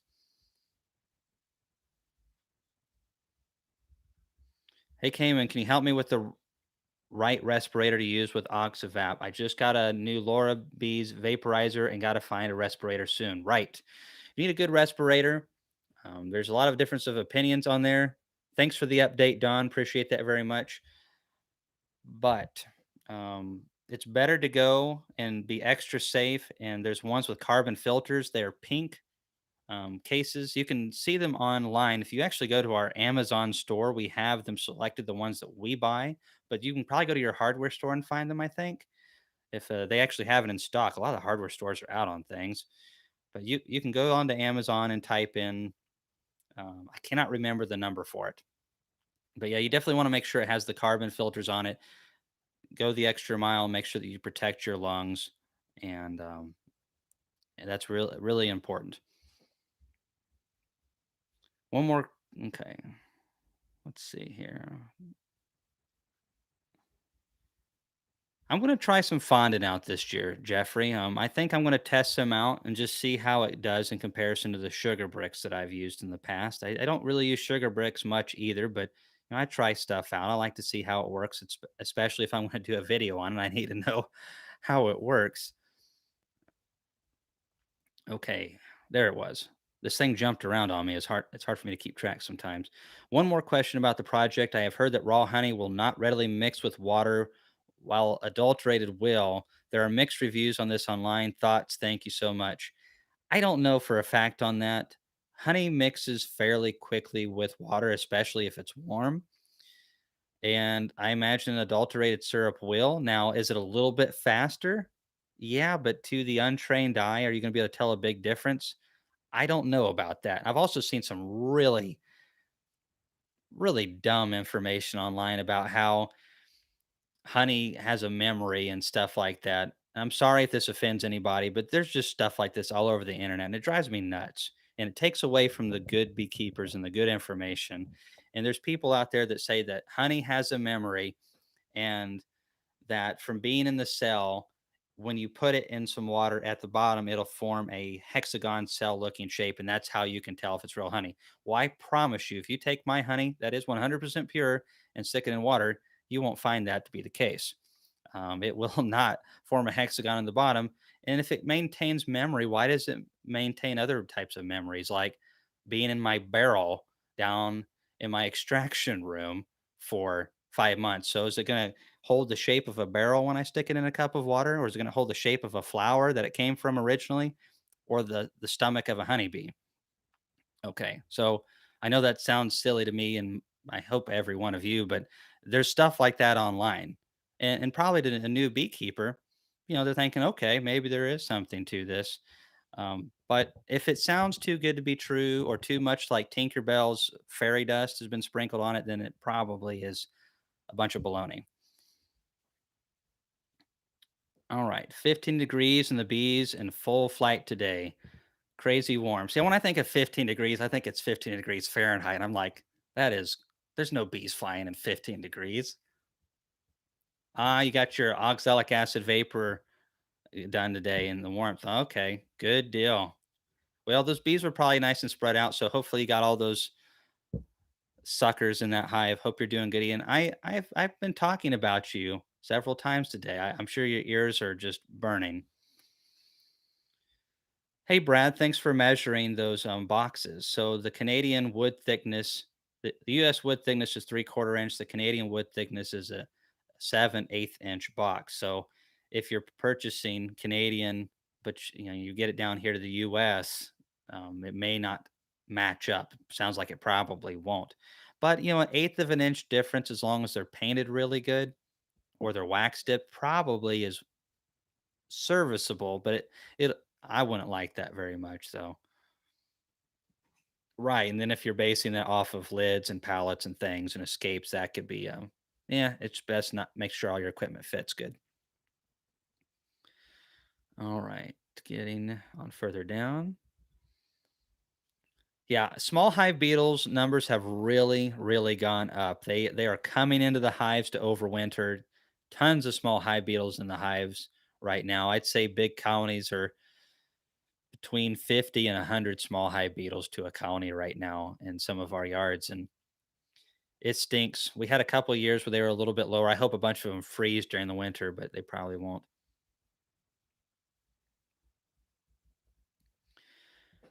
Any opinion about apple cider vinegar on sugar syrup to regulate pH levels close to real honey?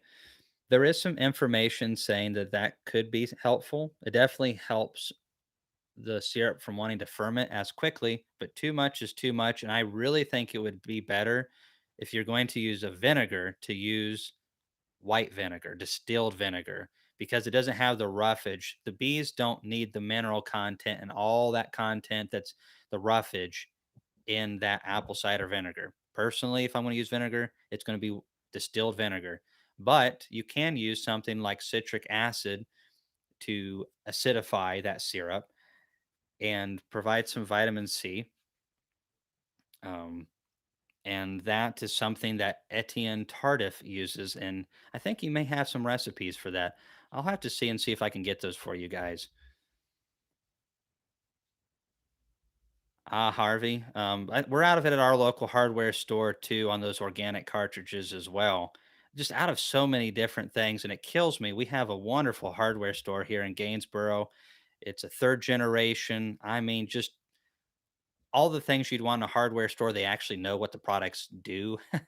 If you need help, they know where it's at. It's all the things you want when you go to a hardware store, but they can't get product in because we're in a small town, small market, all that stuff. And but I make sure that I do my business there. We got to make sure that we support those American jobs. Devin asks, "How many colonies do you run, and how much help?" So we're in the like little above or below 300. We're around the 300 mark right now. And honestly, I see us probably selling off colonies in the spring, getting down to around 200 colonies, because we're just focusing on these conferences and the videos and stuff take a lot of time. And I'm also the research I've learned this year, just how much time it takes to compile the data. I'm being asked to speak at a lot of places now. I'll definitely be shaving before going to Iowa this coming weekend. But got to look the part, got to look like a professional, even if I do prefer my white t-shirts and old uniform pants from my truck driving days.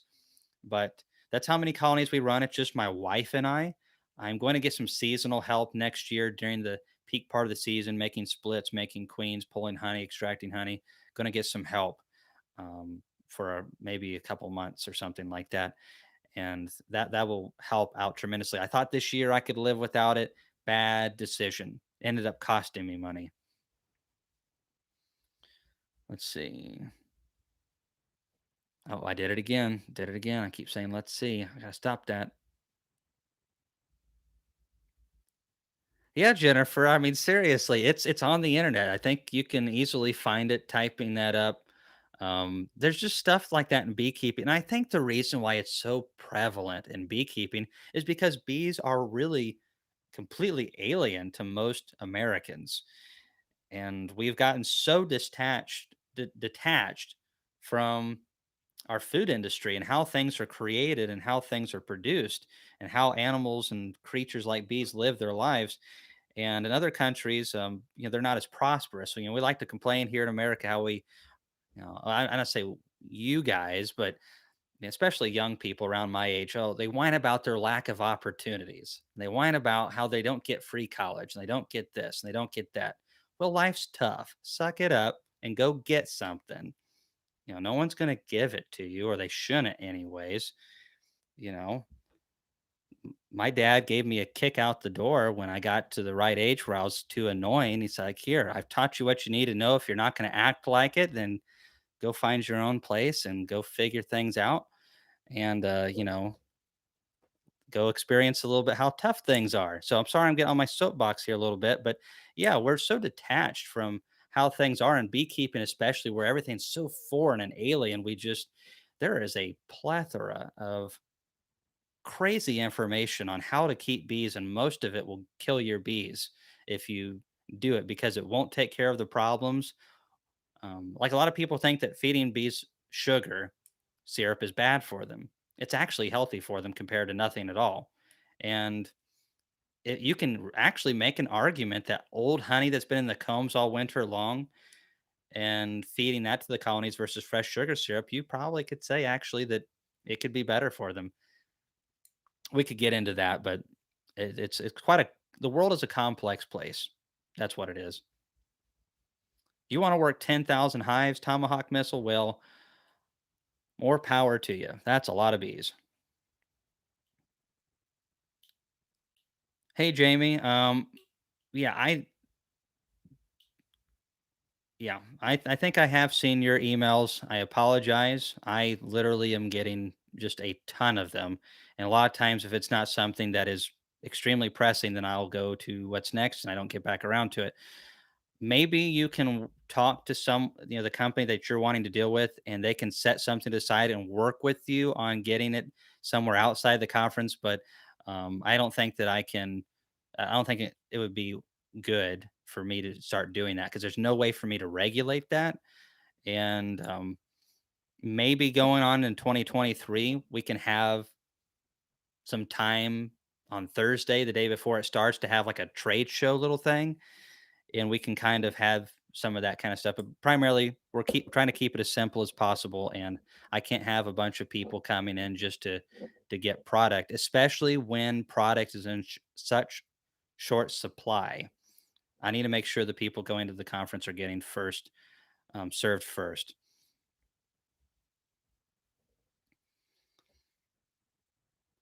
Walked out of a bee conference today due to internal politics, not national. The conference is not going to be that way in January. Are you kidding me? The only person I have to go to when it comes to politics is my wife. And, I don't fight that. If she says it's black, even if it's white, then it is black. So that's how politics work around here with the Hive Life conference. But thankfully, my wife is not like that, and she's very easy to work with. That's one of the reasons why I believe that we're going to keep growing and take over a good bit of the market share conference wise, is because one, we have the best beekeepers coming to our conference because they're hardcore and serious. There are also a lot of good people. I loved last year's conference. We just had so many good Americans show up. This year we're gonna have some Canadians too, but they're like Americans, just a little bit. They're like our cousins, something like that. And we are not going to have the internal politics. We're focused on doing one thing, and that is providing a service. If you need education, if you need entertainment, or you need to save on product or to see newbie products and innovation, that's our number one goal.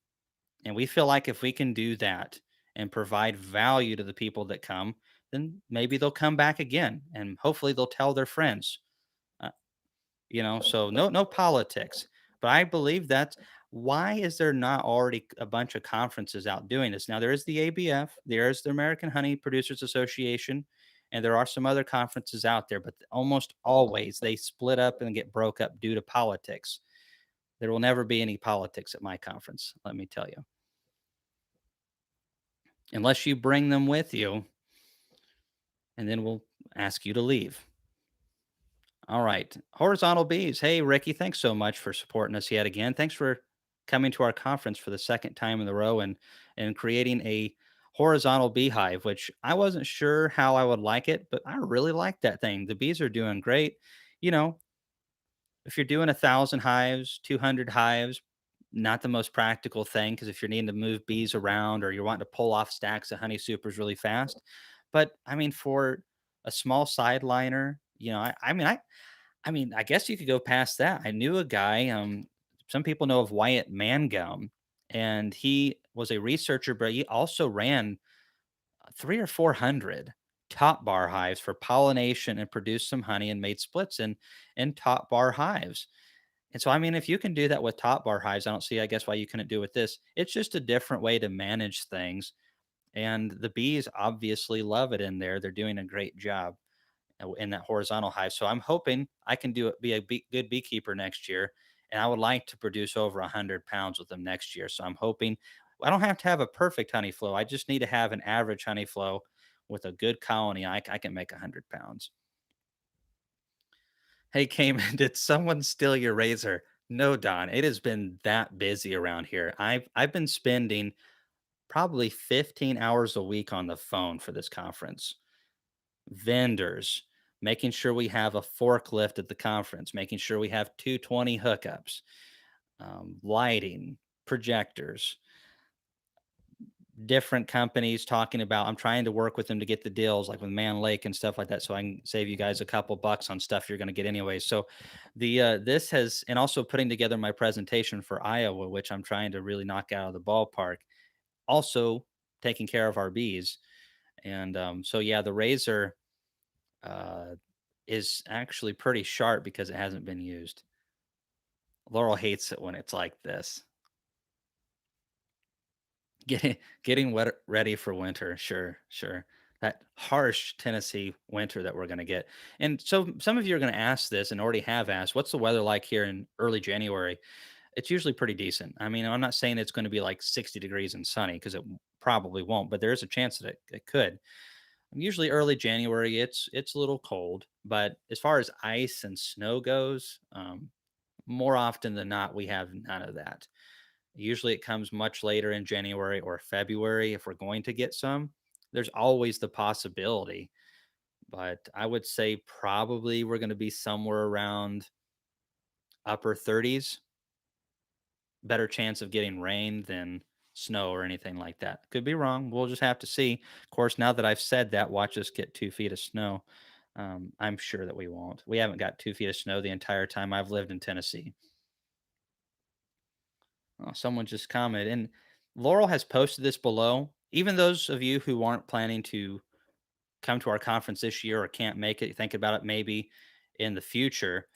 You can go and see our Facebook group called Hive Life Conference. There's another one called Hive Life Conference and Trade Show.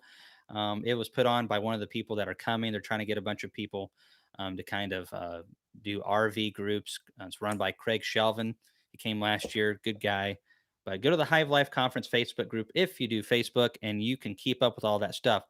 Hey, Korhan. Hey, man, you're almost done with the secret conference deals page on the Apame stuff. That's going to be great. I know a lot of people are waiting and very excited about that. So especially that pollen trap. I think those are going to be a hot item for even people who are like, I don't know if I'm going to try out a full hive this year, but let's just see how the pollen trap goes with that bottom board. And um, I've used pretty pricey. I'm now I lost the name. The wooden pollen traps, and they do really good. The Sundance pollen traps. I've got a couple. Uh, I don't like them as good. One because they're really one dimensional, and where that bottom board is very multifaceted. So, anyways, I'm excited to share that once you get that done. I appreciate you coming on, Korhan. First time I've seen you on here before. How many hives in one bee yard is too much? A lot depends on location. Excuse me, Etienne up there in the Yukon area, very sparse, lots of evergreens. He's like, it's really not good to have more than a handful of colonies, like maybe 4 to 6 in one location.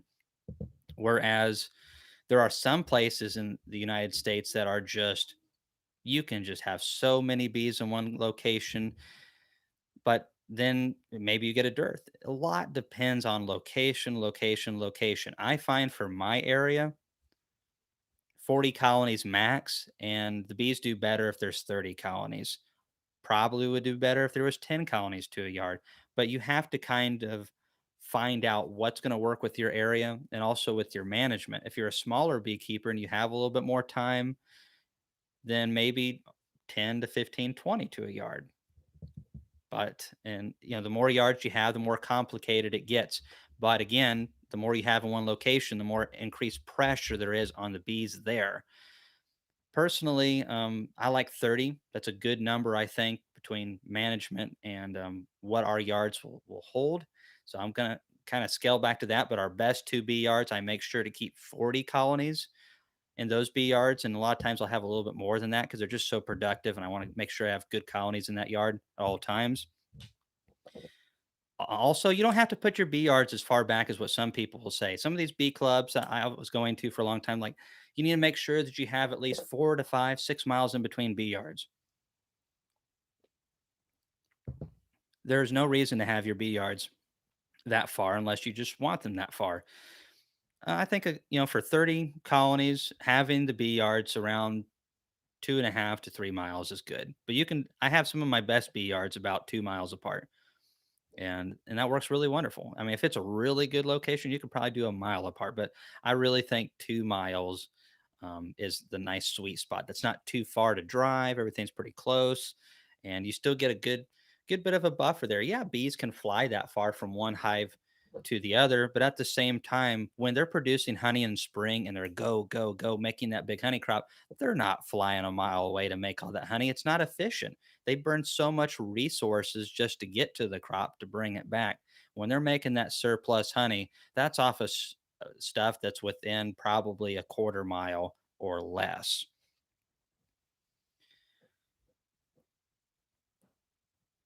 Yeah, well, Don, I mean, there's nothing wrong with having a beard for sure, but it's hard for me to grow a thick one. And Laurel says no. And so for me, there is something wrong with having a beard. And Laurel, that's one of the politics that I deal with is Laurel says no beard, and I say yes. And so we avoid the politics.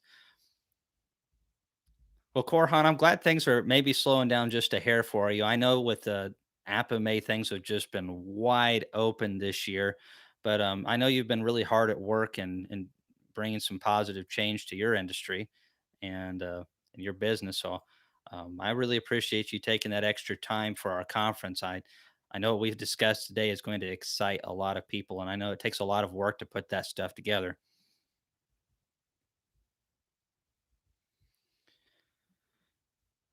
Yeah, Devin says 24 to 48 colonies depending on availability of forage. And there's a big difference on yards. I have some bee yards, like the one here at my house, poorest bee yard I have. It's poor. And it's convenient. It's because it's my house. But let me tell you, if I if I didn't live here, I wouldn't keep a hive on this hill. It underproduces all the other yards. It underproduces big time in summer and fall flows. Location. It's all about location. Huh, I'm gonna have to go to Knoxville to get a U-Haul to bring back all the booty. Well, maybe so. Well, Laurel's a great wife, and so going with Laurel's morals and her decisions always benefits me. So I'm very fortunate I have a wife that looks out for my best interest. Um, but yeah, she's doing a lot of this work. I'm doing a lot too. I'm kind of more the networker. I talk to people on the phone. I do a lot of the emails with the companies and the venue and hotels and things like that. And Laurel does some of that, but she's really the one that's making all the signups and the um, like the lanyards and a lot of designs and just she's the one that really just makes all the stuff in between happen. I get more credit than I really deserve. Unfortunately, she's not seen as much, so she doesn't get as much credit, but she does a lot of work. What are your thoughts about the wood louse that I found under a telescoping cover or on the top of my inner cover? Do I need to do something special or just clean them out when I see them? Will they die over winter? So when you're talking like a wood louse, that's a well, they kind of look like a shrimp. Am I not mistaken? Like a little I'm missing the word here, but I think we're talking about the same thing. Um, crush them. Wood lice or pill bugs? Really? I have no clue. Maybe look it up. I don't know. But basically, how we run our hives is that the bees are able to patrol everything. The only hives that I have that have inner covers or that have that space in between that bees can't patrol, they have ant issues and they'll have occasionally some roaches up there or they'll have maybe a wood louse or something like that. So the best thing you can do is get bees to patrol it. But you know, if your bees are healthy underneath, you can crush them. There's not much else you can do about it, I don't think. Okay, so wood louses are roly poly. Huh, weird that it's up in there. Usually they're only in darker locations. Just kind of pew. That's how I would deal with one of those. When you find that you have yards closer to water that they do better, Brian, I do. I think there's something to that. I think part of it is when your bees now you got to be careful, of course, if you're close to a big creek or river, flood on out there and take your hives for a swim. However, when your bees are close to a water source, they're going to need that in the summertime. So the closer that is, it's going to mean less honey or fuel for the bees to go after that, bring it back, and cool the hive down. Obviously, if you have an insulated hive, that helps with that need as well. But then when there is forage blooming, typically there are different types of bushes and trees that grow along bodies of water. So you're getting more diversity. Also, the plants that grow along the rivers that also grow off the river are getting more nutrients and more frequent water from that river. So if maybe the other stuff's not, it's a drought or something, the stuff along the river is still going to produce better, more than likely. And so at least you're getting a little bit of a better flow because being close to the river. And I think this one might be the most important reason to have some of that water near your hives if you can have it. Think about this. Why do they have so many orchards near Lake Michigan and a lot of lakes and big bodies of water? They do it because of the thermal heat that really radiates out of that water. It provides some frost protection. That's why there's so many orchards around those areas. It creates a buffer for plants getting nipped on those crucial. And all it takes is one day. There might only be 1 or 2 days every spring that your plants that your bees are going to need are going to get nipped, or your fruit trees or whatever it is. And but that's all it takes is one night, and then bam, you can lose a substantial part of the your fruit trees or the honey crop. But if you have those bodies of water nearby, it provides a handful of degrees of protection for those plants.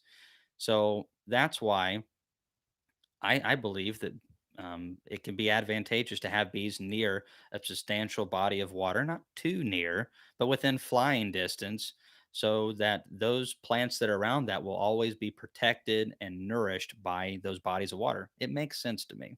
Now, there could be more to it than that, but that's why I like that, having bees near a river.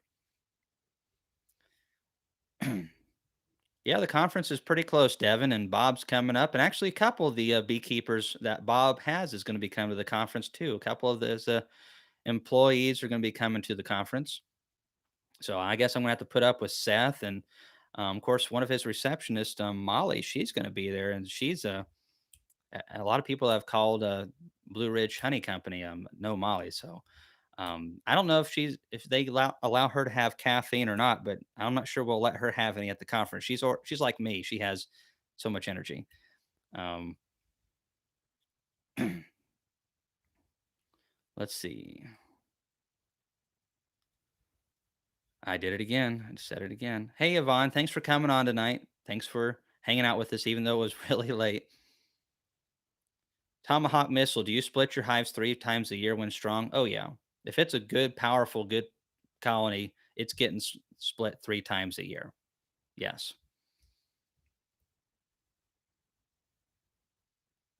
Let's see. Getting some mold spots on the top of last year's fall honey. Have seen it before with maple syrup, but not really on honey. Scrape it off and still get to eat, or should I feed back to the bees? Yeah, that sounds like that's fermenting on you, raising hells. Maybe it was a little had too much water content in it. There's sometimes you'll get capped honey that has a little bit too much humidity in it, and it see that's the thing though. It might be really close, like on the line, and that's why in a lot of honey shows, you can learn a lot from these honey shows. I definitely have just putting it together, which we will have that at the conference as well. So when your honey is really close on the edge, we're talking like 18.4 or higher, and up. We really prefer honey to be no higher than 18% water content, preferably lower than that. And that's why in the honey shows, they dock you points if it's higher. I can't remember what ours is, but it's 17 point something. The reason for that is not just because the higher it is, the more prone it is to ferment. It may not ferment until it crystallizes. So let's say that your honey starts to crystallize, and all those crystals, what do? They head to the bottom.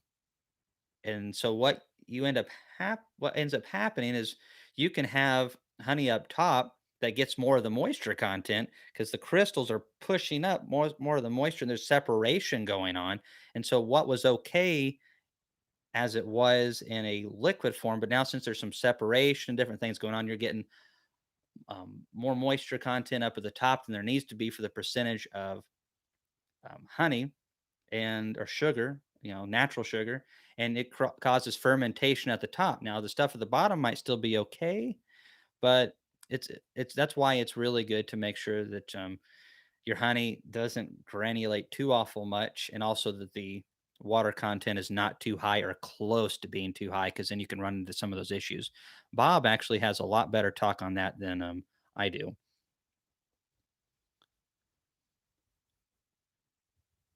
Let's see. I said it again. Man, I've got to stop doing that. Will there be anyone bringing any bees and nukes to sell? I'm not at the conference, but there are several. There's I just saw what Don Bearden said about his wife. Oh my goodness. There are several people who are coming to the conference that do sell high quality nukes. If you're going to have to buy nukes, get them from people you can trust. And there are several beekeepers coming to the conference who produce great nukes every year. Don't be one of those guys that ends up getting them from some guy that, you know, doesn't put it up, and you end up getting your bees in June and or something like that, or you don't get your bees at all, or when you do get them, there's 3 frames of bees in there instead of a strong 5 frame nuke. And it doesn't have to be wall to wall bees because that actually can overheat. But when you order a 5 frame nuke, you need to be getting, 4.5 frames worth of good bee coverage and 3 good frames of brood. That's the way I feel about it. Need to be some bees that are growing and developing healthy bees, and that's just the honest way to do it. Bob sells nukes. Rick Sutton sells very good nukes and has for a long time. There's going to be several smaller producers there. Shabu is a fella here in Columbia who does artificial insemination. We're also going to have Corey Stevens from Missouri who does artificial insemination and VSH work. So between the two of them, we're going to have some guys that know a good bit about AI in queens. So if you're into that, I think Shabu's talking about bringing his setup and talking about it. And so I just think that there's going to be just that's the best part about this conference. Lots of networking to be had, opportunities and networking. More could you ask for? Happy wife, happy life. There you said it right there. Well, I appreciate you coming on, Tomahawk Missile. I really didn't plan on being on this long for sure, but I wanted to talk about the conference a little bit, and I'll clarify to the people that are coming and those who are thinking about coming or in the future, because we have a lot going on. And if those of you who came on late, you may want to rewatch the first part of this video, the first 15 to 20 minutes, especially the first 10 minutes. I kind of lay down how I feel about our industry. There's some frustrating things with Maxent, Dadant, and definitely Man Lake. But I wanted to clarify because I've said some things over the last week and I don't take any of them back. But I do appreciate what Man Lake has, well, I say Man Lake, Jennifer has done through Man Lake to get our beekeepers coming to the conference a great deal on sub. A 50-pound bag is $30 off at our conference. $30. So if you need 5 bags, it's $150 of savings. And that adds up pretty quick. Also, they have discounts as well on top of that, but we have great you can get pollen sub in the dry, or you can get pollen the ultra bee in the patties and save 30, maybe I think it was more than $30 on the patties. So there's savings to be had. But I wanted to clarify that the frustrations I have with Man Lake, I don't feel that way about a lot of the people that work still there at Kelly's. A lot of good people up there at the Clarkson facility that is now owned by Man Lake that are awesome to work with, and good beekeepers, some of them too.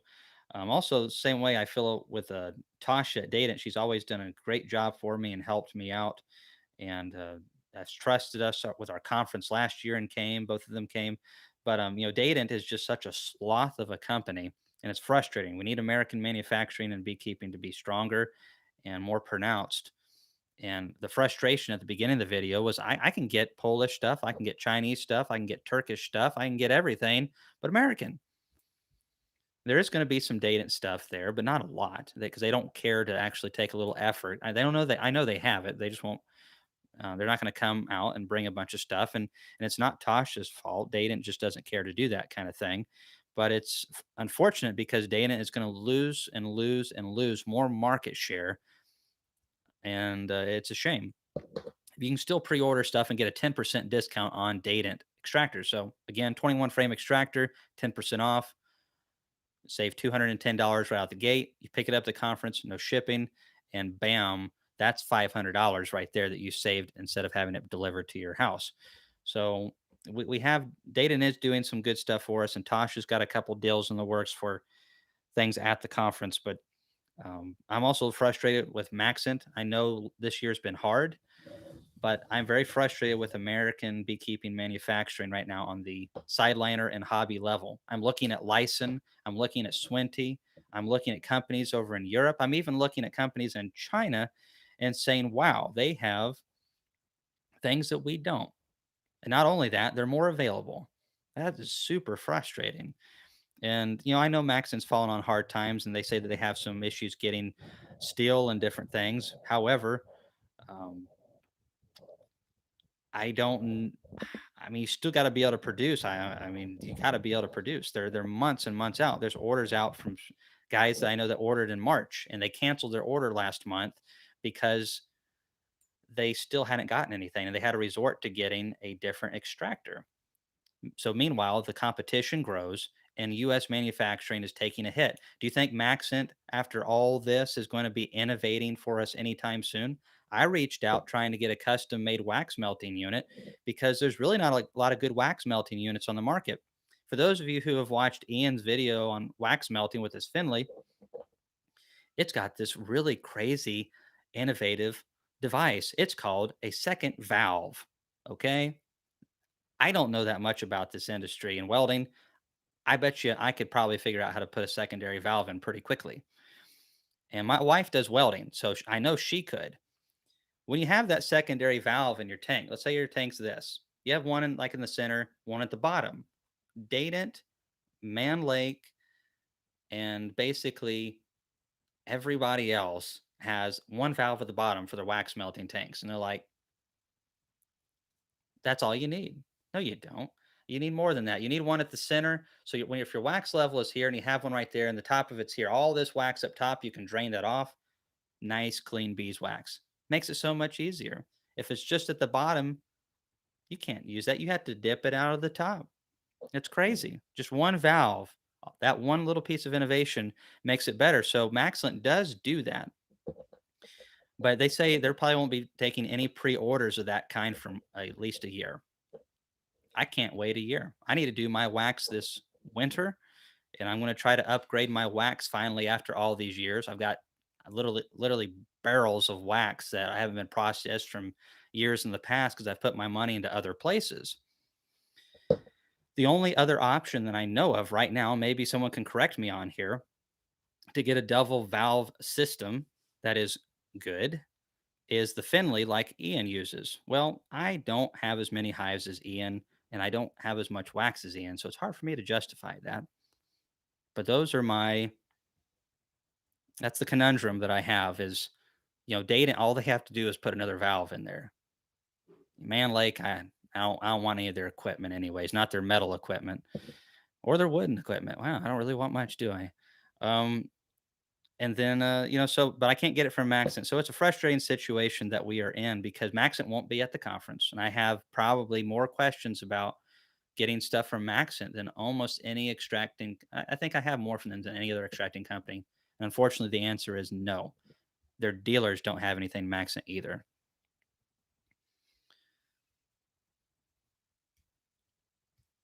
Ah, my wife watched one of your videos and guessed she heard Provap somewhere. Found one online for 79.95 and learned a hard lesson. Well, yeah, I can't, we all learn sometimes the hard way. There's different things out there, and that's why I'm excited to have. We'll have multiple things at the conference in the vaporizer department. We're stacked when it comes to vaporizers for people at the conference. Um, but yeah, getting a good vaporizer, any good tool, get something that works good and that's fast. Um, let's see. I'm looking for a used bottling tank, 16-gallon would be fine. Mark, actually, I know of someone who is probably going to be selling a Maxent extractor, but I don't know of anyone that's selling a used bottling tank. There are going to be multiple bottling tanks at the conference, though, and one of them is an 18-gallon Lyson, however you want to say that. I never get it right. And let's see, I said it again. Darn it, you guys like put $1 into a jar every time I say let's see. I mean, it's probably up to like $30 now. I need to do that. I have a jar over here. I just start putting a quarter in every time I say that. I'm looking for looking for a used bottling tank. It's hard to find even used stuff right now because everyone's buying used because they can't get new. Cooler maker. Yeah, getting anything from overseas right now is so expensive. Okay, going through the comments right here. Cayman, will you ever put a list of trusted companies that you use or trust for those who follow you to buy from? I can't believe we don't have a manufacturer here in Nashville. Nashville, I think, would be a pretty good location.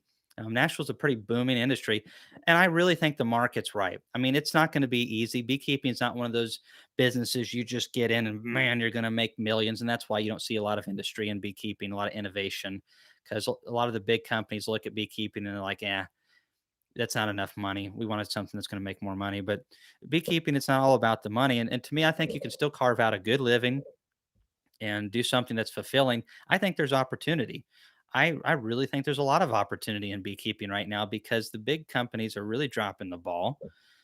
For someone who does a good job, is willing to bust their rear end, it's going to be hard, and provides service to the people and innovates for the people, I just don't see how that's not going to sell, especially nowadays because you have guys like me who are willing to do reviews on your product and get tens of thousands of views for you.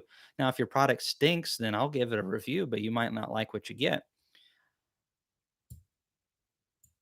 Act American, Think American, Buy American, typed in Japan. Where was that typed in Japan? But, yeah, I like the idea of all those things, though.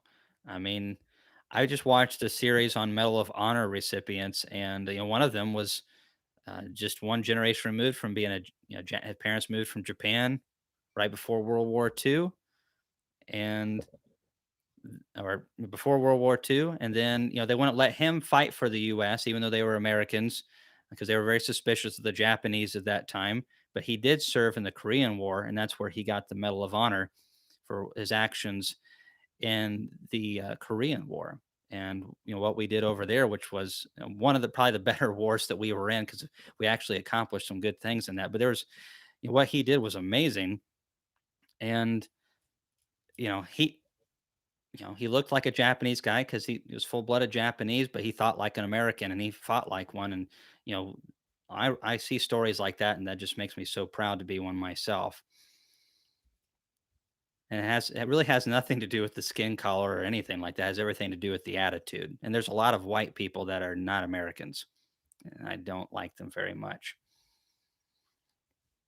I mean, it's a free country. You're free to leave. Why does a plank of wood at Home Depot cost more than just buying a box already made? Home Depot is pretty pricey. I don't know why. Yep. Well, you keep growing nuts and bolts beekeeping. Getting back to the comments down below. The licensed bottling equipment is really nice, and I've looked at some of it in the past, and I look at their automatic creamers, I look at their bottling tanks, I look at their uncapping systems, I look at their just all these little knickknacks that they have that okay, someone like me with my bigger business than a hobbyist aren't interested in something like that, but it's perfect for someone with 10 to 50 hives. That's the kind of stuff that I love to see in with their business model is they're still creating for everyone and not just the big guys. Let's see. I did it again. Another dollar. Cayman, do you think those plastic hives will eventually replace the wood and lang straw? Ken, I don't think so. I don't think so. There's a lot of beekeepers like myself who like to build their own equipment, and a lot of beekeepers who want to keep things as natural as possible. There's a lot of beekeepers who are more naturally minded and they don't want to use any more plastic than they have to. I'm kind of middle of the road on that. And I think the Apame hives are a really good hive. But really, when it comes to any of the hives, poly, Apame, wood, it's about the quality of the bees inside. And then if you weigh out what the insulation can do for you, I think you can make a reasonable argument that it saves your bees honey, it saves your bees stress, and it helps them during those crucial days in spring where they're trying to really get that brood rearing to the next level, and you get that cold snap, and that insulated hive is going to be able to handle that cold snap much better than wooden hives. And especially if you're in cold regions, I think those insulated hives can make a lot more sense. So I love having the options. I really like my Apame hives. I also like the horizontal hive that I have. And I think there's some advantages to the poly hive that I have from Finland. I don't really necessarily like the bee space in it, but there needs to be options for all types of beekeepers. Not everybody needs to beekeep like Kamon Reynolds, but I don't think that they're going to replace the wooden hives. Absolutely not. But I think they're going to become a little bit more popular than they are. I do believe that.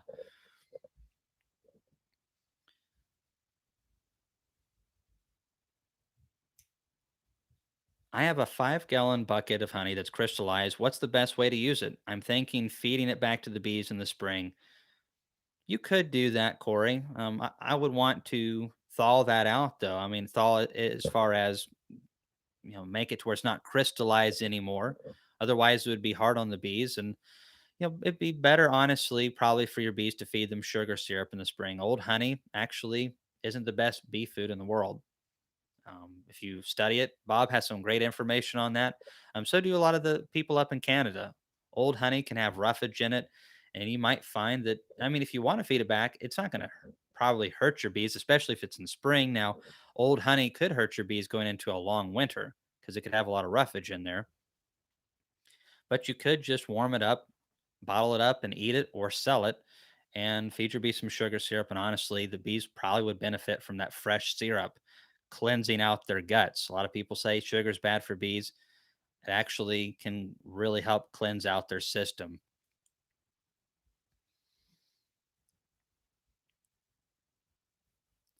Lagrange bees. I appreciate that saying that on the Finley wax melter. I'm not trying to get anyone to raise up funds for a wax melter for me. You guys have there's so many of you that have already done so much.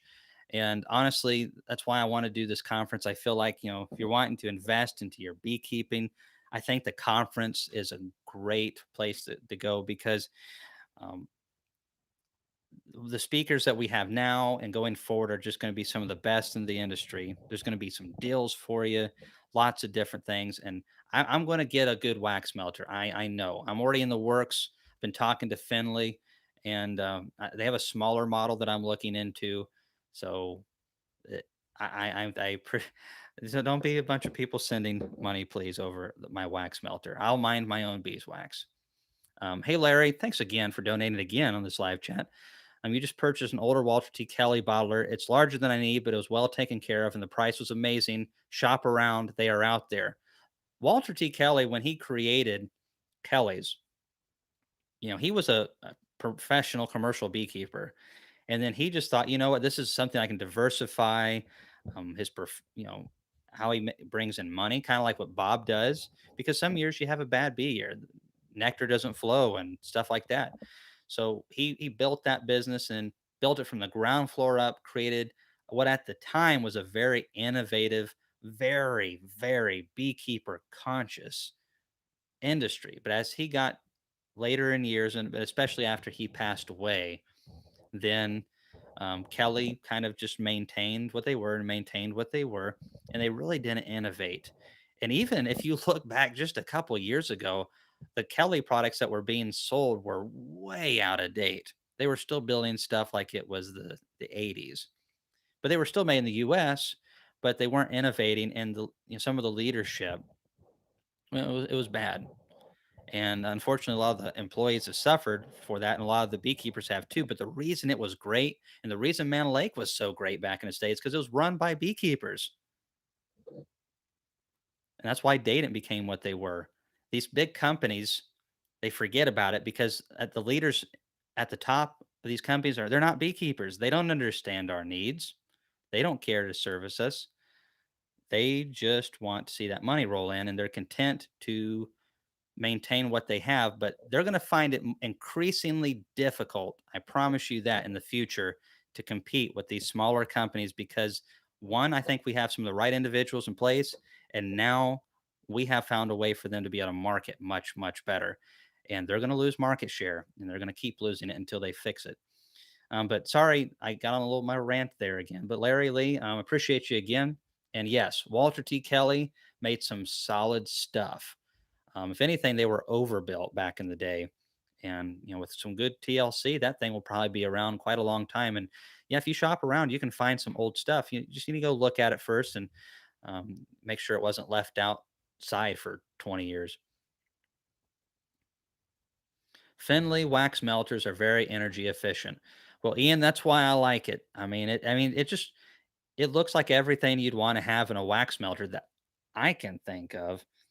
And I'm just wondering why we can't have a model that's like that here built in the US that's, for the 20 to 100 colony guy, something a little bit middle of the road. Cayman, I'm a retired US Army and Iraq Afghanistan veteran. I agree with your comment about the people that don't like this country can exit through the door to some other country. Oh, well, we appreciate your service very much. My brother's in the Air Force and was in Afghanistan for a while, and that's there's a lot. It's not just always about being in the battles, but just being away from family and being away from the stuff you have access to in the country. We appreciate you very much, and we need people like you and my brother doing that service for the country.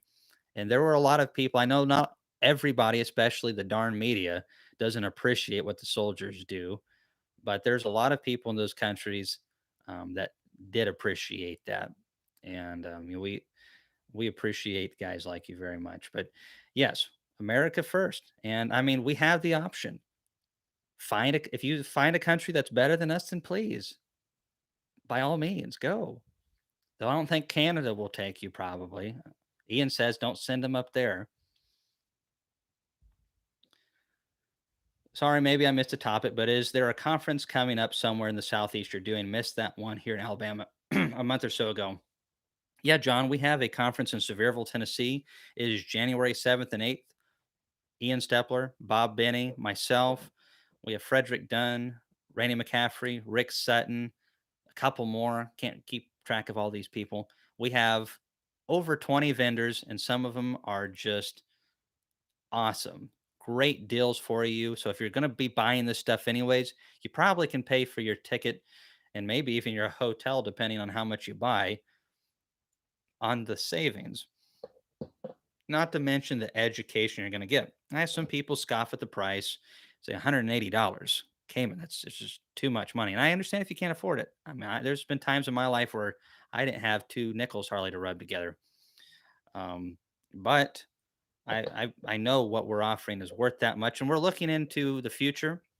Right now, catering is included. That's a big chunk of that, actually, but we just don't have a nice website set up and things efficient. I believe next year what we're going to do is have two prices, and we're going to have the $180 come get the full catering package.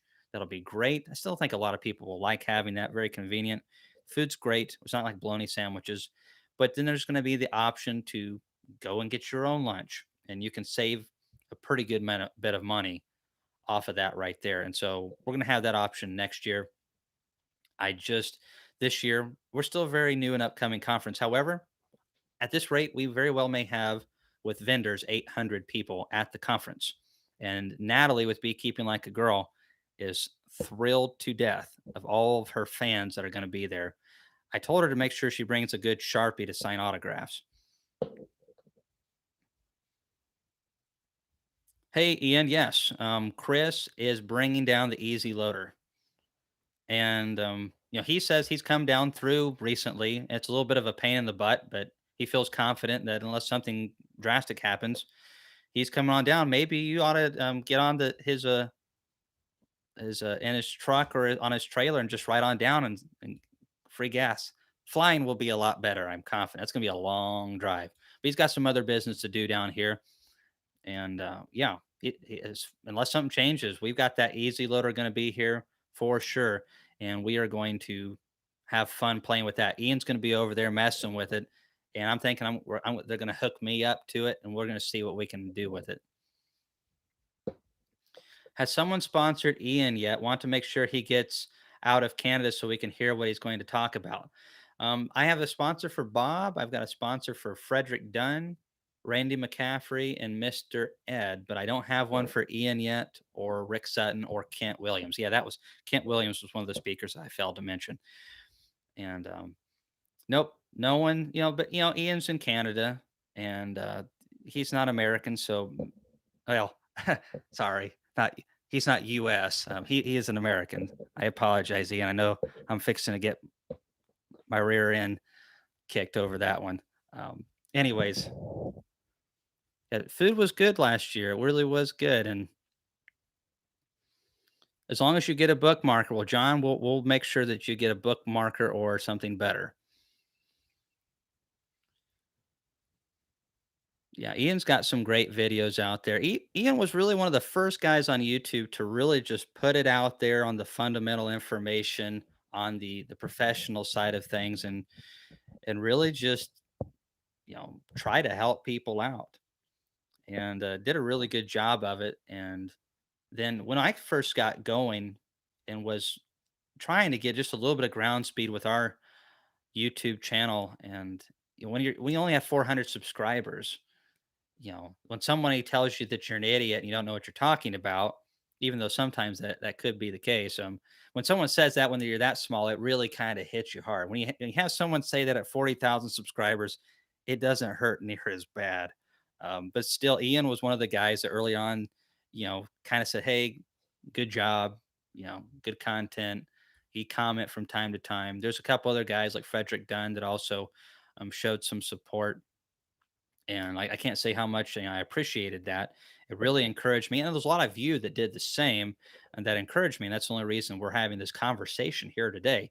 It really takes an army to make positive change happen, and it is happening. I get to see a lot of it every day, and some of it I can share, and some of it's in the works. But there's a lot of exciting things going on.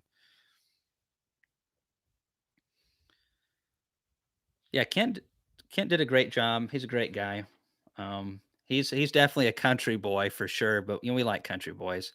For he's from Wango, Kentucky. What, Laurel?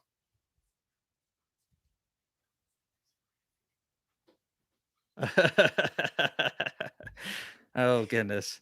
So Ian, the sponsor thing, sponsored means how we sponsor the less fortunate. You probably invest that into a warmer jacket or something like that. No, what that means is so we have speaker sponsors. We actually have multiple sponsors for the conference. Like Laura Bees is doing the lanyards, so everyone's going to be receiving a lanyard. It's going to say Hive Life Conference 2022. It's going to have your name on it. Be about that big, wear it around your neck, and that way it'll be easier. Because that killed me last year. Because I try to keep track of everybody's names, but there's so many people, and there's so many people with the same first name, and no one had badges last year, so it'll be a lot easier to it'll be less awkward. And I'm like, oh, hey, yeah, David, yeah, yeah. So that's Laura B's is sponsoring that, and he'll have his logo on that in a small spot in the corner underneath your name. We appreciate that because those aren't cheap. And then for the speaker sponsors, that goes towards making sure that Ian's wife Sandy has a good trip. Because if the wife's not happy, ain't nobody happy. That'll go towards a gift towards the speakers and helping make sure that they just have the best time ever. So good that they're going to come back again. But yeah, that's what sponsored means, Ian. Yeah, Ian's the guy that winters his bees indoors. Yeah, he has several videos on YouTube. He's got it really dialed in up there in that cold, cold region of the north. I've he's the one that says Poland too.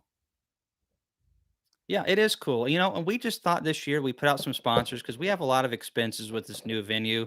And there's also we were going to do the cheap name badges that are very inexpensive but still get the job done. But who likes putting a pin through their shirt? And I'm not afraid of much, but I really hate needles or pins. And so Laura B sponsoring that. We're going to have a nice lanyard, and that also promotes their good company. So yeah, I'm really thankful that they've done that. Hey, Wayne Parker. Okay, so what you're thinking of is the Tennessee Beekeepers Association conference. It was moved to March, and I was going to speak there, but I will not be speaking there in March. March is during swarm season and equalizing colonies, getting bees ready for spring season. And the TBA, I don't think will have it in March. They may, I don't know. There is so much political inner turmoil right now with the Tennessee Beekeepers Association. The stench is just spread all over the state of Tennessee. I can't stand it right now. And now the new administration that's coming in is trying to take over and fix things, but I'm not even going to get into it. It's almost as bad as Washington. It is disgusting. But their conference is going to do something different. Different. We're going to ours is in January 7th and 8th, and is going to be ran and going to be done totally different.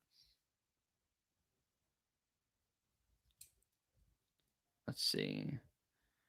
Oh, I appreciate the compliments, guys. I really do. Ian, it's like highs for the hungry. Oh my goodness. I should have read that before I said it out loud. We put your picture on a hive here in the US. Oh my goodness. Maybe we should do that. So are you sending them to the Stampede Saturday night? Matt, I thought about maybe something like that. And also maybe like, well, I'm not going to say it now, but something nice that every guy would like to have. A good custom made tool or knife. I'll just go ahead and say it. With the Hive Life written on it and who sponsored them written on it. Um, and I got to say thank you to Steve Chubb right now, who has sponsored um, the mill for our speakers, and also Chad. I never can get his last name, Eckelhorst or whatever his last name is, who sponsored Bob Benny. So let's. I almost did it. Oh, Dixie. It's not the Dixie Stampede anymore. They changed it to, I guess, Dolly Stampede, and that kind of ticked me off a little bit. I don't believe everyone has to be. I was born in Indiana. Okay, I am not one of those guys that believes that, we should still be picking sides on if you're a Yankee or a rebel. Okay. We're all Americans here. But at the same time, that was the dumbest war that ever happened. Every time someone got killed, it was an American. But I do understand why it did happen because a bunch of greed, like most wars. But I was really disappointed when Dolly Parton, who's ever so PC, dropped Dixie off of it because she was afraid it was going to trigger certain individuals. Some people are more sensitive to that, but I feel free. We've created such a soft, sensitive society. And even though not everybody appreciates Southern culture, and I'm not even born here in Tennessee, I think that we still need to respect our past. And Dixie still has a lot of things to be proud of and still is and will forever will be Dixie down here in the South. Ah, Chad, you're on. I can Horst. What? You're agreeing with Dixie? Laurel says that's right, y'all. She's like, I did not. I can Horst. Okay, I can do that. Well, we appreciate you, Chad, for sponsoring Bob Benny for sure. I can Horst, man. That's easy. I can do that all day. February starts swarm season here in southern Alabama. Wow. So what part of southern Alabama, Ken? I've got family down in Mobile and Enterprise, and a few misguided ones in Auburn. At what point did you start selling your honey on a commercial scale instead of just at farmers markets, meaning how much volume? Well, we quickly realized when we started producing more than just, a handful of buckets that I didn't want to spend every Saturday. Well, let me back up. I was also working a full-time job. And when you're working 5 or 6 days a week with the truck driving, I was working 6 days. I didn't have time to go to the farmers markets and I didn't want to send my wife and she didn't want to go there alone. So it wasn't practical for us. And even when I did farmers markets, I had a lot of experience with farmers markets when I was like 15 and 16 years old. We were doing produce. I didn't really have a lot of honey back in those days. But so I had seen what farmers markets were like. Honey, thankfully, is a pretty good, easy product to move in the comparison to a lot of produce. Also, it stores good. So it makes it a wonderful product to sell as long as you can produce it. And so it was practical for me with working a full time job. I just couldn't go to the farmers markets, and I don't want to spend my Saturdays at a farmers market. I enjoy it when I go there, but really for the time invested, I need to sell a lot of honey to justify that. And I would rather, and this is what I do a lot, is have multiple people at different farmers markets, and I sell the honey to them, and I just focus on producing a lot more honey and them buying cases of it at a time, and then I still get $6 a pound, and they take it and mark it up a little bit. And I find people that I knew at the farmers market trustworthy, and they're excited. They make probably $4 per 2 pound jar, something like that. They clear it, and then they already have their other stuff they're selling. So it's value added. It brings people to their booth and they make extra money on the side, win-win all the way around. But you got to produce a good bit of honey, I think, to do that. And a lot of depends on your location. If you're going to Chicago and getting 17, $18 a pound for your honey and moving it fast like that, then you might consider going to a lot of farmers markets. But I live in a more rural area and we're not going to be getting that anytime soon. So, you know, that's kind of how I rationalized it. It's not for everybody. Hey, Jim Ladd, thanks once again for being a part of what we're doing here with the Hive Life Conference and our YouTube channel. And not only the information we bring, but trying to bring education from other sources in. And we really appreciate you sponsoring for multiple times. If you have any questions, Jim, just hit me. Ian says, I want to hear her say you all. She does not say you all, I don't think. Y'all. And she doesn't do Ewans either. It's y'all. So you all is something like a half Yankee, half Southerner would do, isn't it? No, me. You don't say you all, do you? She's like, I'm not sure I can say that. It doesn't work for you, does it? That was the worst you all I've heard in my life. You want to say Ewans? No. Man, that was a no. Y'all will work. Let's see here. I did it again. Another dollar. About $35 now.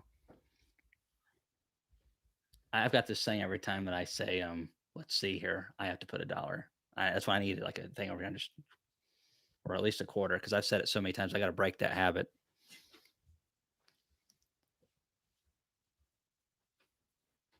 Okay, yeah, that's not too far from Enterprise. My great grandparents lived in Enterprise. Hey, we got Randy the Dirt Rooster on tonight. Randy, I hope you're doing good. I saw where you were messing around with Natalie down there in Mississippi.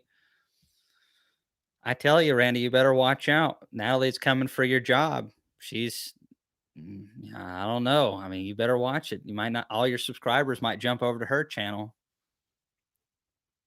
No, you guys had a great video. I laughed quite a bit, mostly at you, sometimes at Natalie, though. I wonder if she's still on. But I don't think, Randy, maybe your bees down in Mississippi are eat that easily fooled. But if I stick a tree branch in front of my face, the bees will find a way around that tree branch will still sting me.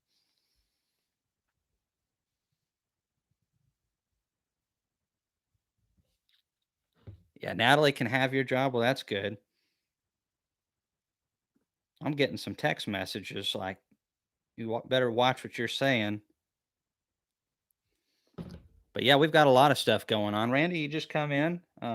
Lots of conference stuff. Randy, what's some stuff that you're going to be bringing some of your merchandise, right? You got some new swag and whatnot. I'm actually wearing your shirt right here. 628 Dirt Rooster channel, where hobby beekeeping is a way of life. But what about us? I mean, that's kind of, you know, inclusive. What about beekeepers like myself that aren't hobby?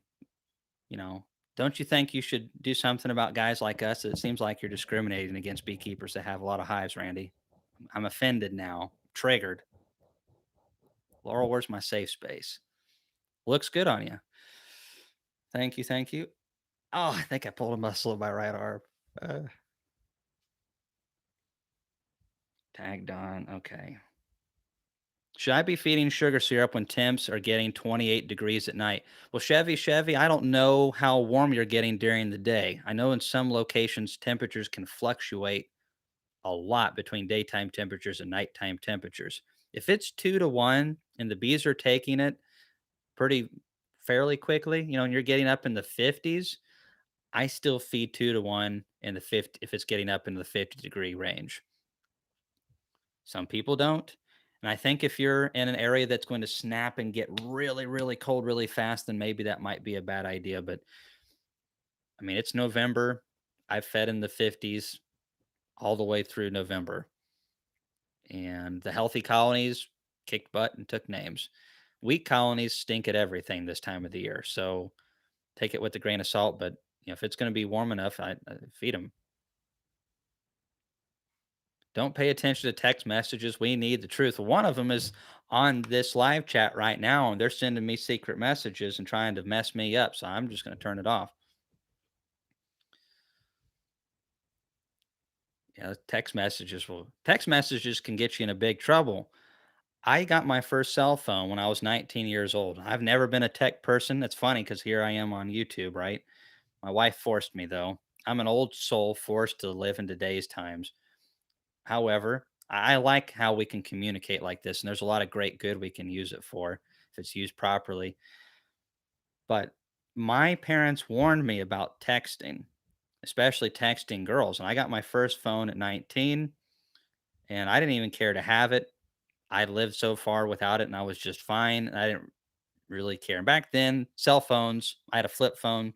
It could text, it could call, it could kind of take pictures. But, that's back when they were seeing a lot of Bigfoot sightings because those phone cameras were so bad. You take a picture of your cousin Bill and it looked like Bigfoot out in the woods. But nowadays, of course, they got these fancy cameras, which I do like that technology. It's very handy. I text Laurel. My parents warned me you got to be careful texting girls. First girl I ever texted was Laurel, and bam, ended up getting married and 2 kids later, and I didn't see it coming. That's why you listen to your parents.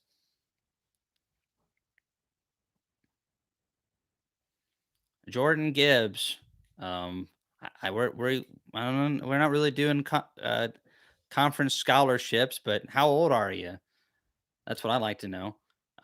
Let's see. I did it again. Doggone, Natalie, I've got to work on that. What Natalie's got to do is put a quarter in the jar every time I say that. 34, 34. Okay, you're my age group. Yeah, we're really not doing any conference scholarships. I've given a like one out this year um, to a kid that really needs some help.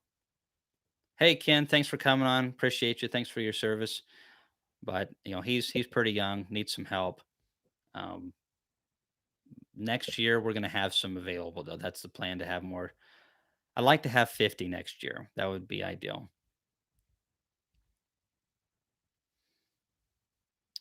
Okay. Doing well, doing well. So, yeah, I'll make a pro shirt. Yeah, please do, Randy.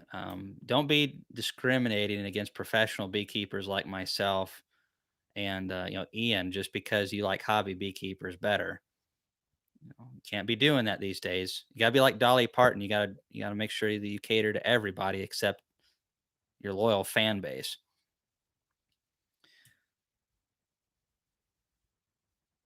Ah, Natalie, you're killing me. She's like, you have to work on saying anyways too. She's right. Those are like the two things that get me the most. But anyways, hey John Hatch. Hey, good night to you. Thanks for coming on. Take care up there in Vermont. You'll make Natalie broke if she has to put the quarters in. Maybe her dad Chris can loan her some money for all that YouTube work that she's been doing as a teenager.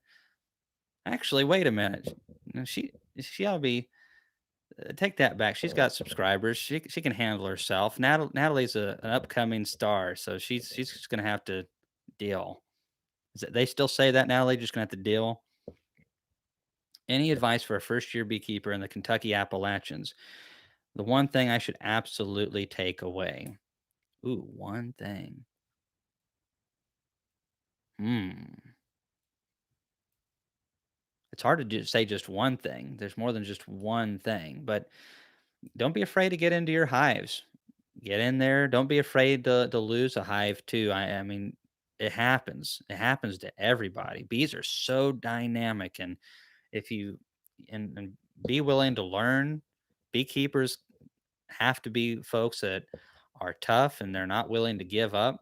It takes a little while, and nature is bees are just so dynamic. Nature has it to where you they grow so quickly in the right conditions, but they also can perish fairly quickly as well. So don't be afraid to give up. That's the number one takeaway is keep at it. Outside of that, there's the three keys that we say here that are the most important: great queens, dead mites, and good nutrition. When all those three things are coming together, bees are really powerful and strong. And, you know, mites are is a very important one. People get tired of me talking about it, but they're a big problem. Most beekeepers in Kentucky and Tennessee lose their bees. I would say 75% are lost due to Varroa related issues.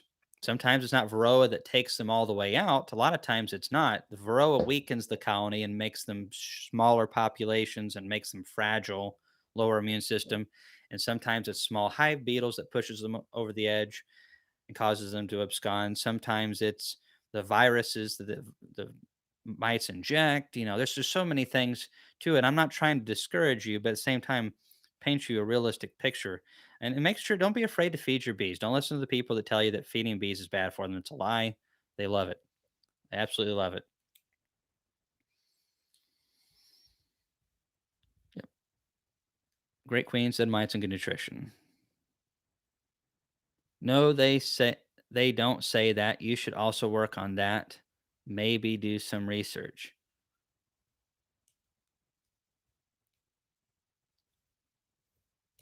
Control the space. Yeah, you need to make sure that they don't have too much space. Sometimes they need extra space. Hey, Cayman, I've got buckets on top of my hives with 1.5 parts sugar to 1 part um, water, I'm going to guess. But the temps has been down to high 30s past couple of nights. Should I take it off? Temp's supposed to get up into the 70s over the next few days. Hey, if it's going to get back up to that temperature, leave it on. It'll be just fine. It's not going to hurt them. The worst thing that could happen right now is for it to drip a ton on the bees, but it's not that cold. Those bees are warm in that cluster, and they're just going to take that and suck it up, and they're going to just create more heat with it. Now, if you were getting highs in the 30s and it's going to stay that way, long periods of that could be damaging for sure. But if it's getting back up in the 70s, not a problem. Keep it on. And if anything, check them and see if they've emptied them around those 70-degree days and fill them back up if they need it. Yeah, we all lose bees early on. Where can you buy pollen bread and other feed boosters? So you can buy Ultra Bee from Man Lake. There's also AP23 from Dadant. They're both good feed supplements. You have to be careful with them though. Do some research. I've got a bunch of videos on how to use them and talks more detail. Other beekeepers do too. But a lot of the feed supplements really don't like the feed boosters. I'm really not into them. Sugar syrup by itself works pretty darn good. Actually, it works better than pretty darn good. It works great. And a lot of the feed supplements, they're expensive. Not necessary. They can be okay. But if I use one feed supplement, it would be the pollen sub or feeding the dry pollen sub. Yeah, don't worry about it. The thrill. We've gotten down into like 28 degrees, high in the 50s. I'm leaving my buckets on. There's some frame feeders that still had some syrup in them. A lot has to depend on the colony size and if the hives are insulated, how fast they will take it. But if you're getting back up in the 70s, no big deal. We're finding more and more research on the things that you can do in wintertime. I mean, you can do stuff late in the year. It's really cold, and I get in there. I made a split in not last year, but the year before, March 1st. I made 4 splits with queens I got from my buddy in Hawaii, and those were really strong hives. They were brooding up really good. First day of March, it was a high of 35, and I was doing it late in the evening, so it was probably at freezing. I went into those colonies, quickly pulled those frames of brood. I don't recommend you doing this unless you've done it or have some experience with splits. We had to be fast. We didn't damage any of the brood. We took a good frame of capped brood, a frame of food, a shake of bees because we had to make sure there's tons of bees to cluster around that brood so we didn't lose it and put the queen down in there. So there's only one frame of capped brood, a frame of food next to them, a couple empty frames of drawn comb, and then the queen went in between and right down. You can't leave them up on top or they'll freeze. Put them down there in those bees. And I introduced those queens. Every one of those queens survived.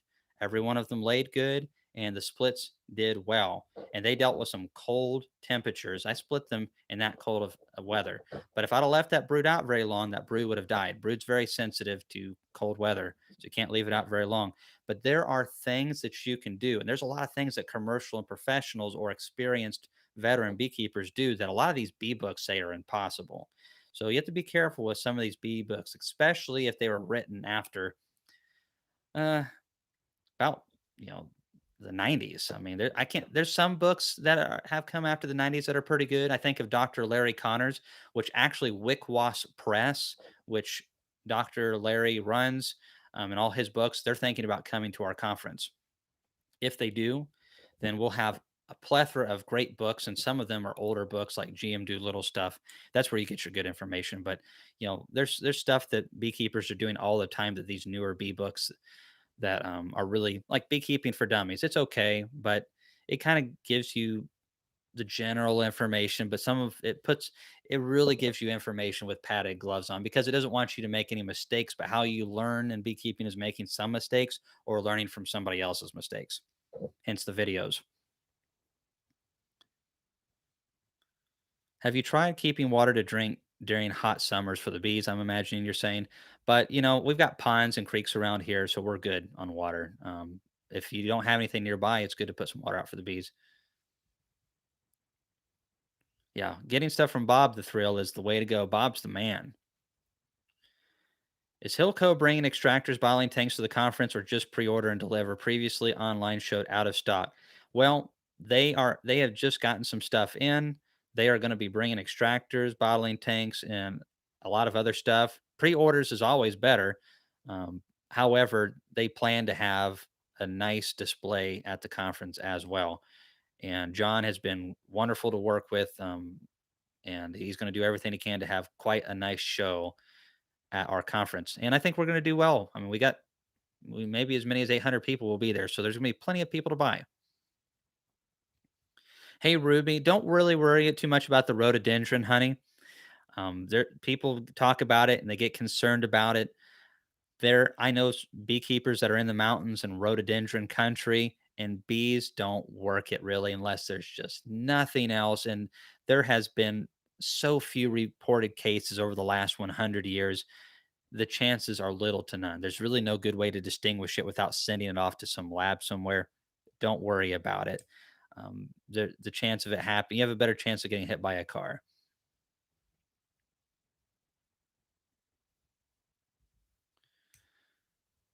Yeah, poor Hawaiian queens coming to the freezing temps. So let me tell you, I'm sure they were like, "What the heck has happened? It's the new ice age coming." Because over where he's at in Hawaii, it's like 80 degrees every day. It's it's pretty nice. If it was a little cheaper, like a lot cheaper, I might think about moving there. Who is the licensed dealer? First, Don. The licensed dealer is Dogwood Ridge Bees. He's out of Southern Indiana. They make really quality woodenware there in Southern Indiana. Dwayne and his wife, Kimberly, are good people. It's unfortunate that their business is not getting as much attention. It hasn't got as much attention as it should have, but we're going to do something about that because they give you everything you want. They have quality service, they have good products, and they care about the beekeepers and are trying to do a lot. They are bringing, I would say, 15 to $18,000, maybe $20,000 worth of licensed products to the show. So, I mean, that's a lot, and that says a lot that he's willing to do that for beekeepers. I can't even get data in to do that. That's gonna be amazing to see, and, they have great boxes too and frames and stuff like that, and a lot of other good equipment. So they have all kinds of general stuff, and what I'm trying to say is why invest your money into companies like Man Lake who are gonna charge you more and give you less if you can find guys like this and girls like Kimberly who are gonna give you quality service. We have several vendors gonna be there like that. We've got to invest into these companies if we want to see things change.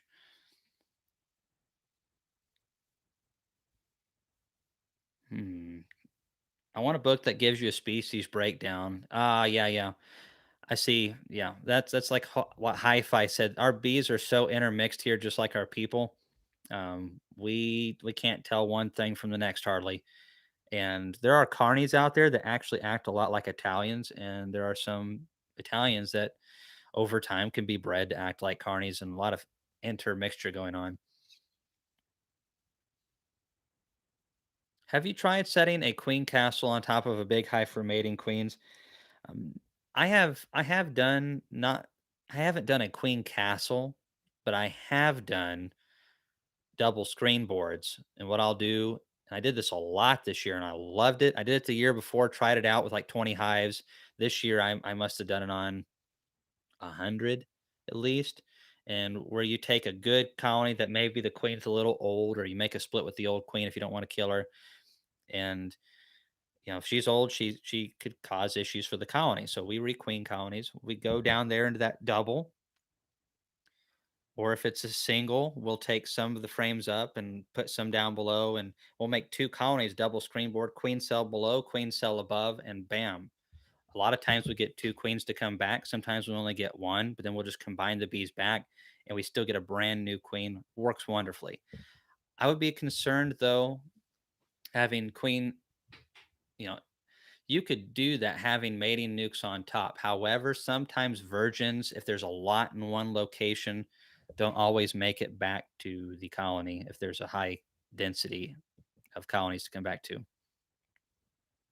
Hey, Ruby the Subi, I appreciate you coming on, and good luck there in Kentucky. We'll see you later in the future, and thanks again for your questions.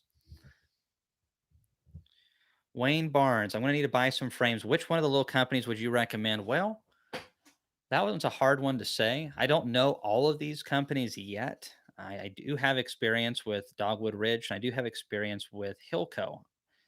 I really like both of those companies for woodenware, but we also have other companies coming that make their own woodenware, and I haven't seen what they have. I'm also waiting on deals.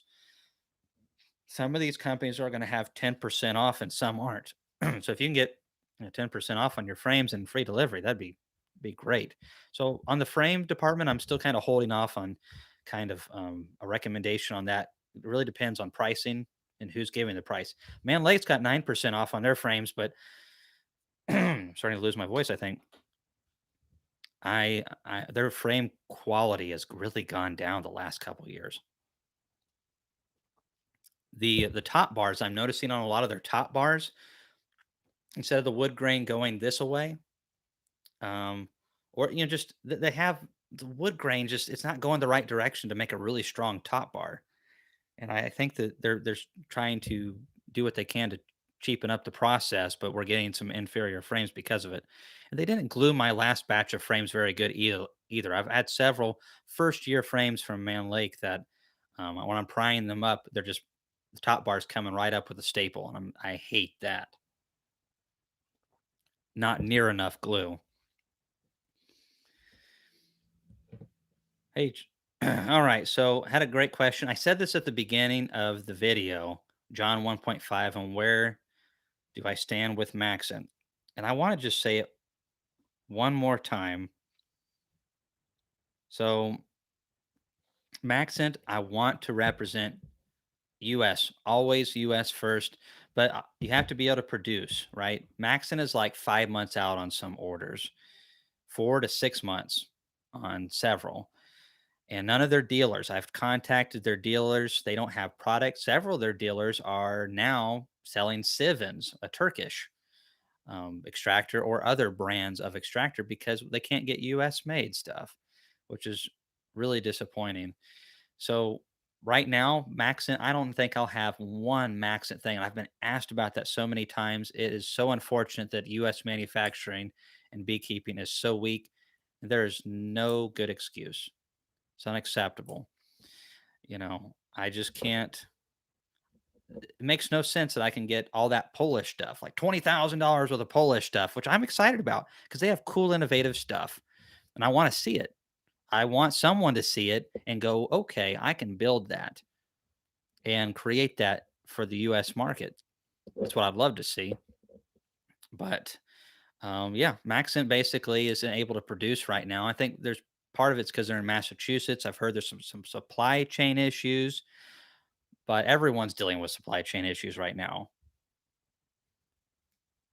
So yeah, Don, I've been really pleased with my wooden frames from Hilco. Hilco's working on getting me kind of what they're going to do for conference pricing. So might want to wait around for that a little bit. Yeah, the Polish, the license stuff. So this is the things that I notice about the European stuff is their extractors oftentimes have really good drains where our US ones don't. And so the honey drains out of them a lot better. Their pumps are light years ahead of ours. Quick disconnects, all stainless steel. We're still in the bronze age of pumps, and you can't clean them out easily. They don't pump forwards and backwards like the European ones do.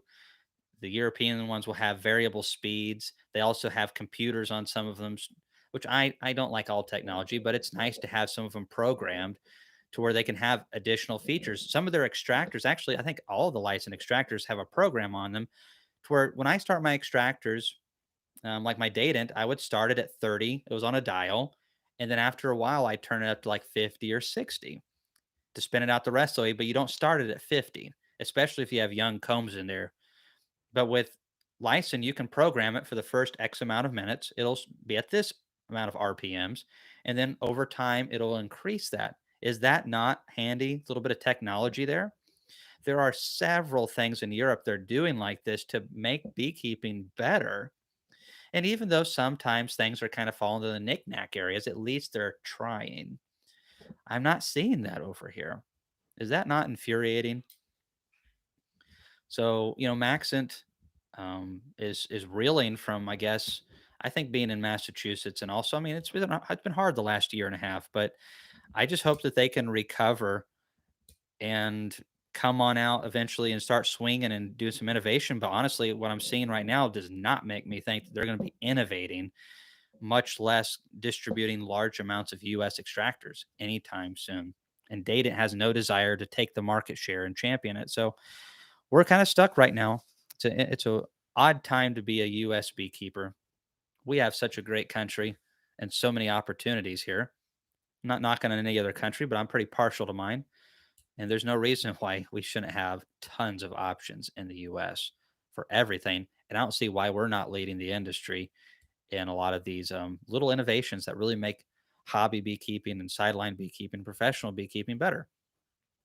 I will say real quick, like I've said before, now on the commercial end, American beekeeping is ripped. I mean, we have Cowan who's planning on coming next year if we get it off of the ABF date so they can do both conferences.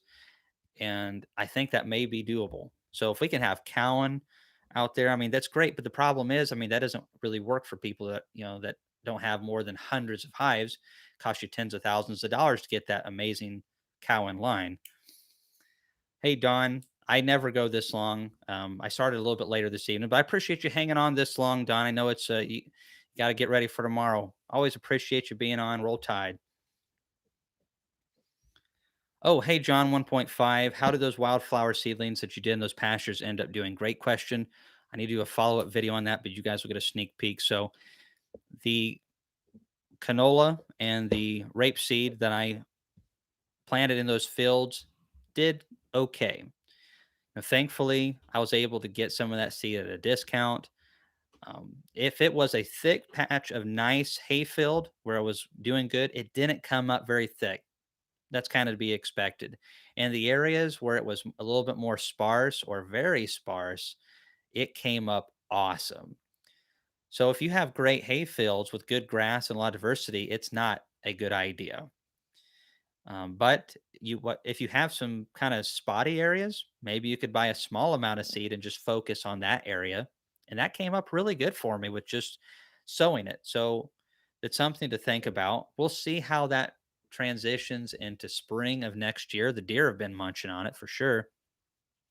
I don't regret doing it, but it's something again that I'm glad to do these videos so I can learn about it. And also, if you guys are thinking about it, realize that, you know, don't be going out and blow a bunch of seed on some really nice, thick, grassy areas because it's not going to come up. It in the bare spots, it did come up really, really good. So I think if you had an area that was either tilled up or some bare spots for whatever reason, you could sow that down there and probably get some pretty reasonable takes on that. I'm very happy with the bare spots that I sowed, but um, definitely if I not got that seed at a discount and got a little bit of YouTube kickback on that, I would have been out of some money on the value I'm probably going to get out of it. I think it's going to be really interesting to see how it progresses. Yeah, Dolly Parton Stampede. I took Laurel to the Dixie Stampede. On our honeymoon vacation. Yep, Dixie Stampede. It was pretty neat. The only problem is the at that time I was 22, my metabolism was still going full throttle, and what they brought me for dinner was not enough. Man, I was so hungry. I remember that.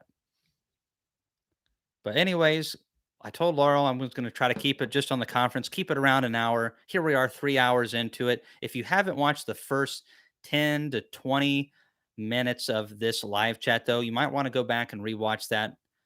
I definitely had some stuff early on where I really laid down the deals that we have for the conferences. If you're interested in that, follow us on the Facebook group.